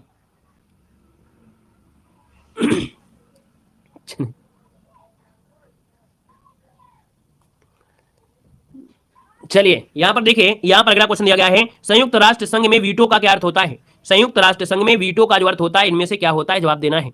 यहां पर देखा जाए तो आपका जो आंसर आ रहा है यहां पर 28 नंबर में, तो ऑप्शन बनेगा ए नंबर है, मैं निषेध करता, अर्थात यहां पर निषेधात्मक वोट होता है। याद रखिए इसका जो आंसर है यहां पर जो जवाब हो जाएगा ए नंबर, इसका राइट हो जाएगा। भैया कमेंट इतना काहे कर रहे हैं, कॉपी पेस्ट ना करें, हमने देख लिया है। चलिए यहां पर देखिए अगला क्वेश्चन दिया गया है कि कौन से 2 देश संयुक्त राष्ट्र संघ के सदस्य नहीं है? कौन से दो देश संयुक्त राष्ट्र संघ के सदस्य नहीं है 29 नंबर में? तो देखो यहाँ पर भैया जो आपका देखिए युगांडा आपका दिया, मेघालय दिया है। यहाँ पर दोस्तों जो आपका वेटकन सिटी और जो ताइवान है, ठीक है, वेटकन सिटी और जो ताइवान है ये याद रखिए यूएनओ के सदस्य आपके नहीं है। यहाँ पर जो आंसर है वो आपका ये हो जाएगा। नेक्स्ट क्वेश्चन दिया गया है कि अटल बिहारी वाजपेयी ने संयुक्त राष्ट्र के किस अधिवेशन में 1977 में हिंदी में भाषण दिया था? इन्होंने हिंदी में भाषण दिया था, ये आपका 32वें आपके अधिवेशन में दिया था। ऑप्शन नंबर आपका ए यहाँ पर राइट हो जाएगा। नेक्स्ट क्वेश्चन दिया गया है कि अंतर्राष्ट्रीय न्यायालय का मुख्यालय कहां पर है? अंतर्राष्ट्रीय न्यायालय का जो मुख्यालय है वो आपके कहां पर है दोस्तों? तो आप कहेंगे नीदरलैंड, जो कि आपके हेग में है। ऑप्शन बनेगा आपका सी नंबर है। अगला संयुक्त राष्ट्र संघ के महासचिव की नियुक्ति किसके द्वारा की जाती है? दोस्तों यहाँ पर बताना है कि संयुक्त राष्ट्र संघ के महासचिव की नियुक्ति होती है ये किसके द्वारा की जाती है? आपका जवाब हो जाएगा डी नंबर है, सुरक्षा परिषद की सिफारिश पर महासभा द्वारा, ठीक है ना। सुरक्षा परिषद की सिफारिश पर महासभा द्वारा की जाती है। क्वेश्चन दिया है कि पार्लियामेंट ऑफ द वर्ल्ड अर्थात विश्व का संसद किसे कहा जाता है? बहुत कुछ देखने को मिलेंगे यहाँ पर। देखिए कह रहा है पार्लियामेंट ऑफ द वर्ल्ड, विश्व का संसद किसे कहा जाता है? दोस्तों ऑप्शन नंबर आपका सी हो जाएगा भैया, ये है आपकी जन असेंबली। क्या बोलते हैं? विश्व का संसद जो कहा जाता है ये कहा जाता है आपकी जन असेंबली। ऑप्शन बनेगा आपका सी नंबर। नेक्स्ट क्वेश्चन दिया गया है कि अंतर्राष्ट्रीय न्यायालय में न्यायाधीशों की संख्या कितनी होती है? अंतर्राष्ट्रीय न्यायालय में न्यायाधीशों की जो संख्या होती है वो आपकी कितनी होती है? आप कहेंगे सर जी 15 होती है। कितनी होती है? 15 होती है ना। यहाँ पर जो आंसर है वो आपका राइट हो जाएगा, ए नंबर है, और 9 वर्षों के लिए। अगला क्वेश्चन दिया गया है कि अंतर्राष्ट्रीय न्यायालय के न्यायाधीशों का कार्यकाल जो होता है ना, जो कार्यकाल होता है वो 9 वर्ष का होता है। अगला सुरक्षा परिषद में जो आपका वीटो है अर्थात निषेधाधिकार है ना, ये किसके पास होता है? ये जो होता है किसके पास होता है? तो आपकी स्थायी सदस्यों के पास ही होता है, मतलब 5 देशों के पास ही वीटो पावर आपकी है। अगला है कि सर्वप्रथम वीटो पावर का इस्तेमाल किस देश ने किया था? सर्वप्रथम वीटो पावर का इस्तेमाल जो किया था वो किस देश ने किया था? यहाँ पर देखा जाए तो आपका आंसर बनेगा क्या? यहाँ पर अमेरिका ने किया था, डी नंबर है। अगला है कि सबसे अधिक बार वीटो पावर का इस्तेमाल किस देश ने किया है? तो सबसे अधिक बार जो किया है वो आपके रूस ने किया है, डी नंबर है। अगला संयुक्त राष्ट्र के प्रतीक चिन्ह में किसकी 2 शाखाएं हैं? तो भैया यहाँ पर आपने देखा होगा जैतून की इस प्रकार से आपकी पत्ती बनी होती है ना, जैतून की पत्ती इस प्रकार से बनी होती है ना। और यहाँ पर देखा जाए तो ऑप्शन बनेगा आपका सी नंबर है, राइट हो जाएगा। नेक्स्ट क्वेश्चन दिया गया है कि संयुक्त राष्ट्र का अंग है ना, संयुक्त राष्ट्र का अंग सचिवालय का अध्यक्ष में से कौन होता है? तो दोस्तों याद रखिएगा ये होता है संयुक्त राष्ट्र का जो महासचिव होता है ये सचिवालय का अध्यक्ष होता है। अगला क्वेश्चन आपसे दिया गया है कि अटल बिहारी वाजपेयी ने जिस समय संयुक्त राष्ट्र में हिंदी में भाषण दिया था उस समय वो भारत के क्या थे? चलिए उस समय ये भारत के थे क्या? 41 नंबर का ऑप्शन बनेगा सी नंबर है। याद रखिए विदेश मंत्री थे। क्या थे वे? ये विदेश मंत्री थे। अगला दिया है कि संयुक्त राष्ट्र संघ की लाइब्रेरी का नाम क्या है? संयुक्त राष्ट्र संघ की लाइब्रेरी का नाम क्या है 42 नंबर में? दोस्तों 42 का ऑप्शन बनेगा यहाँ पर है हैमरसोल्ड लाइब्रेरी। क्या नाम है? हैमरसोल्ड लाइब्रेरी, जो कि ऑप्शन बनेगा बी नंबर है। अगला दिया गया है कि संयुक्त राष्ट्र संघ दिवस हर साल कब मनाते हैं? संयुक्त राष्ट्र संघ हर साल जो मनाते हैं ये कब मनाते हैं? जवाब देना है। पहली बार जुड़े रहे भैया तो वीडियो को लाइक शेयर कर दीजिएगा। आप देख सकते हैं कि सबसे बेहतरीन तैयारी, गजब की तैयारी, जबरदस्त की तैयारी आपकी हो रही है ना। और हम कहते भी कि अगर आप हमारे चैनल से जुड़े हैं तो आपको टेंशन लेने की आवश्यकता नहीं है, बेहतर से बेहतर आपको कंटेंट मिलेगा। और आप जब पेपर उठाकर देखेंगे तो आपको क्वेश्चन भी यहाँ पर आपको ढेर सारे मिलेंगे। आप प्रीवियस उठाइए है ना, या कोई मॉडल पेपर उठाइए और स्टैटिक जीके से होगा तो आप क्वेश्चन देखेंगे कि यहाँ से कितने ढेर सारे क्वेश्चन आपको मिलते हैं, ठीक है ना। क्लियर है? तो नए जुड़े हैं तो चैनल को सब्सक्राइब जरूर कर लीजिएगा। देखो आपसे कह रहा है कि संयुक्त राष्ट्र संघ की स्थापना का मुख्य उद्देश्य क्या था? संयुक्त राष्ट्र संघ की स्थापना का मुख्य उद्देश्य पूछा गया 44 नंबर में। और 44 की बात करते हैं तो ऑप्शन बनेगा आपका सी नंबर, विश्व शांति और सुरक्षा। क्या है? विश्व शांति और सुरक्षा। ऑप्शन बनेगा आपका सी नंबर। नेक्स्ट क्वेश्चन दिया गया है कि संयुक्त राष्ट्र संघ के किस अंग को दुनिया का पुलिसमैन कहा जाता है? दुनिया का पुलिसमैन जो कहते हैं वो किसे कहते हैं? आंसर क्या बनेगा दोस्तों? 45 नंबर का जो ऑप्शन बनेगा वो आपका सी बनेगा। याद रखिए सुरक्षा परिषद, दुनिया का पुलिसमैन कहते हैं सुरक्षा परिषद को, तो ऑप्शन सी नंबर है, राइट हो जाएगा। नेक्स्ट क्वेश्चन दिया गया है कि संयुक्त राष्ट्र संघ के मुख्यालय के लिए किसने जमीन दान में दी थी? देखिए भैया जो संयुक्त राष्ट्र संघ का मुख्यालय है ना उसके लिए जो जमीन दान में दिया था वो दिया था भैया आपकी कौन है? तो इनका नाम है जॉन डी रॉकफेलर। क्या नाम है? जॉन डी रॉकफेलर, जो कि ऑप्शन बनेगा आपका बी नंबर है। अगला है संयुक्त राष्ट्र संघ में के ध्वज को अपनाया गया था। संयुक्त राष्ट्र संघ के ध्वज को अपनाया गया था, ये कब अपनाया गया था दोस्तों? ये बताना है। आपका जो आंसर होगा इनमें से क्या हो जाएगा? तो आप कहेंगे सर 47 नंबर का जो ऑप्शन है ए हो जाएगा 1947। क्या हो जाएगा? 1947। नेक्स्ट क्वेश्चन दिया गया है संयुक्त राष्ट्र का नाम किसने दिया था? संयुक्त राष्ट्र का जो नाम दिया था वो दिया था आपके रूजवेल्ट ने, अर्थात फ्रैंकलिन रूजवेल्ट, जो कि ऑप्शन नंबर आपका डी हो जाएगा। नेक्स्ट क्वेश्चन दिया गया है कि संयुक्त राष्ट्र संघ की पहली बैठक जो आपकी हुई थी आपकी कहां पर हुई थी? संयुक्त राष्ट्र की जो पहली बैठक हुई थी वो आपकी कहां पर हुई थी दोस्तों? यहां पर आंसर जो बनेगा वो राइट इनमें से क्या हो जाएगा? चलिए संयुक्त राष्ट्र संघ की जो पहली बैठक हुई थी आपकी कहां हुई थी? 49 का ऑप्शन सी हो जाएगा। याद रखिएगा आपके लंदन में। कहां पर है? आपके लंदन में हुई थी। अगला क्वेश्चन दिया गया है कि संयुक्त राष्ट्र संघ की पहली बैठक लंदन में कब हुई थी? अब जो लंदन में कब हुई थी तो आप कहेंगे सर 10 जनवरी 1946 को हुई थी। ऑप्शन नंबर बनेगा आपका सी नंबर है। अगला अंतर्राष्ट्रीय न्यायालय की स्थापना कब हुई थी? अंतर्राष्ट्रीय न्यायालय की जो स्थापना हुई थी ये आपकी कब हुई थी? तो दोस्तों याद रखिएगा 3 अप्रैल 1946। क्या हो जाएगा? 3 अप्रैल 1946 को स्थापना हुई थी। अगला संयुक्त राष्ट्र संघ के संविधान चार्टर में कितने अध्याय और अनुच्छेद हैं? अच्छा क्वेश्चन है कह रहा है संयुक्त राष्ट्र संघ के संविधान चार्टर में कितने अध्याय और कितने अनुच्छेद हैं? कितने अध्याय और कितने अनुच्छेद हैं? देखिए 52 नंबर में, तो ऑप्शन बी हो जाएगा 19 अध्याय हैं और 111 अनुच्छेद हैं, ठीक है ना, 19 अध्याय हैं और 111 अनुच्छेद हैं। अगला दिया गया है कि अंतर्राष्ट्रीय न्यायालय में पहले भारतीय न्यायाधीश कौन थे? अंतर्राष्ट्रीय न्यायालय में पहले भारतीय न्यायाधीश इनमें से कौन बने थे? दोस्तों यहाँ पर देखा जाए तो 53 का ऑप्शन बनेगा ए नंबर है, याद रखिए नगेंद्र सिंह, इनका नाम है नगेंद्र सिंह, ऑप्शन बनेगा आपका ए नंबर है। अगला है कि संयुक्त राष्ट्र संघ की कार्यपालिका को क्या कहते हैं? चलिए बताइएगा कि संयुक्त राष्ट्र संघ की कार्यपालिका को जो कहते हैं वो क्या कहते हैं? देखिए 54 नंबर की बात करते हैं तो ऑप्शन क्या हो जाएगा? तो आप कहेंगे सुरक्षा परिषद। क्या बोलते हैं? सुरक्षा परिषद। संयुक्त राष्ट्र संघ की जो कार्यपालिका है उसको बोलते हैं सुरक्षा परिषद, ऑप्शन ए हो जाएगा। अगला है प्रतिवर्ष कब महासभा के सम्मेलन होता है? प्रतिवर्ष कब महासभा का जो सम्मेलन होता है ये कब होता है? तो दोस्तों याद रखिए सितंबर में होता है। कब होता है? सितंबर में होता है। अगला क्वेश्चन दिया गया है कि संयुक्त राष्ट्र के कितने ऑब्जर्व देश आपके हैं? देखिए 56 नंबर में, तो आप कहेंगे 2 ऑब्जर्व देश आपके, ऑप्शन बनेगा आपका ए नंबर। नेक्स्ट क्वेश्चन दिया है कि संयुक्त राष्ट्र ने कब अपने झंडे को स्वीकार किया था? संयुक्त राष्ट्र ने कब अपने झंडे को स्वीकार किया था? तो दोस्तों याद रखिएगा 19 दिसंबर 1947, 19 दिसंबर 1947। अगला है कि संयुक्त राष्ट्र का बजट कौन पेश करता है? संयुक्त राष्ट्र का जो बजट है वो पेश करता है, वो कौन पेश करता है? देखिए 58 की बात करते हैं तो ऑप्शन बनेगा आपका बी नंबर, महासचिव पेश करते हैं। अगला दिया गया है कि संयुक्त राष्ट्र के 8वें महासचिव वान की मून किस देश के आपके थे? देखा जाए तो भैया वान की मून जो थे वो आपके कहाँ के थे? देखिए 59 का ऑप्शन बनेगा डी नंबर है, ये दक्षिण कोरिया के थे, ठीक है, दक्षिण कोरिया के थे। अगला दिया गया है कि किस संयुक्त राष्ट्र महासचिव की मृत्यु उनके कार्यकाल के दौरान हो गई थी? यहाँ पर देखा जाए तो भैया इनकी मृत्यु कार्यकाल के दौरान, इनका नाम है डैग हैमर इसको जोन्डर, है ना, इनका जो मृत्यु हुई थी कार्यकाल के समय हो गई थी। अगला दिया गया है और आपसे कह रहा है कि संयुक्त राष्ट्र के किस अंग ने 1 नवंबर 1994 से अपने कार्य को औपचारिक रूप से निलंबित कर दिया था? दोस्तों यहाँ पर 61 नंबर का ऑप्शन डी हो जाए आपका, ये है न्यास परिषद। न्यास परिषद ने 1 नवंबर 1994 से अपने कार्य को औपचारिक रूप से निलंबित कर दिया था, ऑप्शन डी बनेगा। नेक्स्ट क्वेश्चन दिया गया है कि संयुक्त राष्ट्र के पहले अफ्रीकी महासचिव का नाम क्या था? तो संयुक्त राष्ट्र के पहले अफ्रीकी महासचिव का नाम है दोस्तों 62 का ऑप्शन सी हो जाए आपका, इनका नाम है, याद रखिएगा अफ्रीकी महासचिव का नाम पूछा गया ना, तो इनका नाम है बुतरस घाली। क्या नाम है? इनका नाम है बुतरस घाली, ये अफ्रीकी महासचिव है। पहले महासचिव नहीं पूछा, एंटोनियो गुटेरेस मत लगाइएगा कि एंटोनियो गुटेरेस लगाने लगे, यहाँ पर दिया है अफ्रीकी, तो आप बताइएगा बुतरस घाली इनका नाम है। अगला दिया गया है कि संयुक्त राष्ट्र घोषणा पत्र का मूल प्रति कहाँ सुरक्षित रखी गई है? तो भैया यहाँ की जो मूल प्रति आपकी है ना, तो भैया ये जो सुरक्षित रखी गई है ये कहाँ पर की गई है? तो आपका कहेंगे अमेरिका के राष्ट्रीय पुरालेखागार में, ऑप्शन में आपका नंबर है।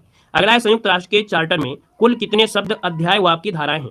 तो संयुक्त राष्ट्र के चार्टर में दोस्तों याद रखिएगा यहाँ पर जो आंसर बनेगा वो ये हो जाएगा 1500 शब्द हैं, 29 अध्याय और 100 यहाँ पर याद रखिए 21 धाराएं आपकी हैं।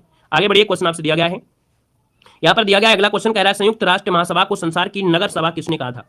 यहाँ पर जवाब देना है, आपका जो आंसर होगा कह रहा है संयुक्त राष्ट्र महासभा को संसार की नगर सभा जो कहा था वो किसने कहा था? संसार की नगर सभा जो कहा था वो किसने कहा था? इसका जो आंसर बनेगा यहाँ पर राइट, इनमें से क्या हो जाएगा? तो 65 नंबर का जो ऑप्शन बनेगा वो आपका ये हो जाएगा सुमा। क्या है? सुमा है। संयुक्त राष्ट्र महासभा को संसार की नगर सभा कहा था सुमा ने, ऑप्शन ए बनेगा। नेक्स्ट क्वेश्चन दिया गया है कि सुरक्षा परिषद को संयुक्त राष्ट्र की कुंजी किसने कहा था? सुरक्षा परिषद को संयुक्त राष्ट्र की जो कुंजी कहा था वो किसने कहा था? इसका आंसर क्या हो जाएगा दोस्तों? आपका आंसर ये हो जाएगा आपका, ये है आपके पामर और पार्किंस, पामर और पार्किंस।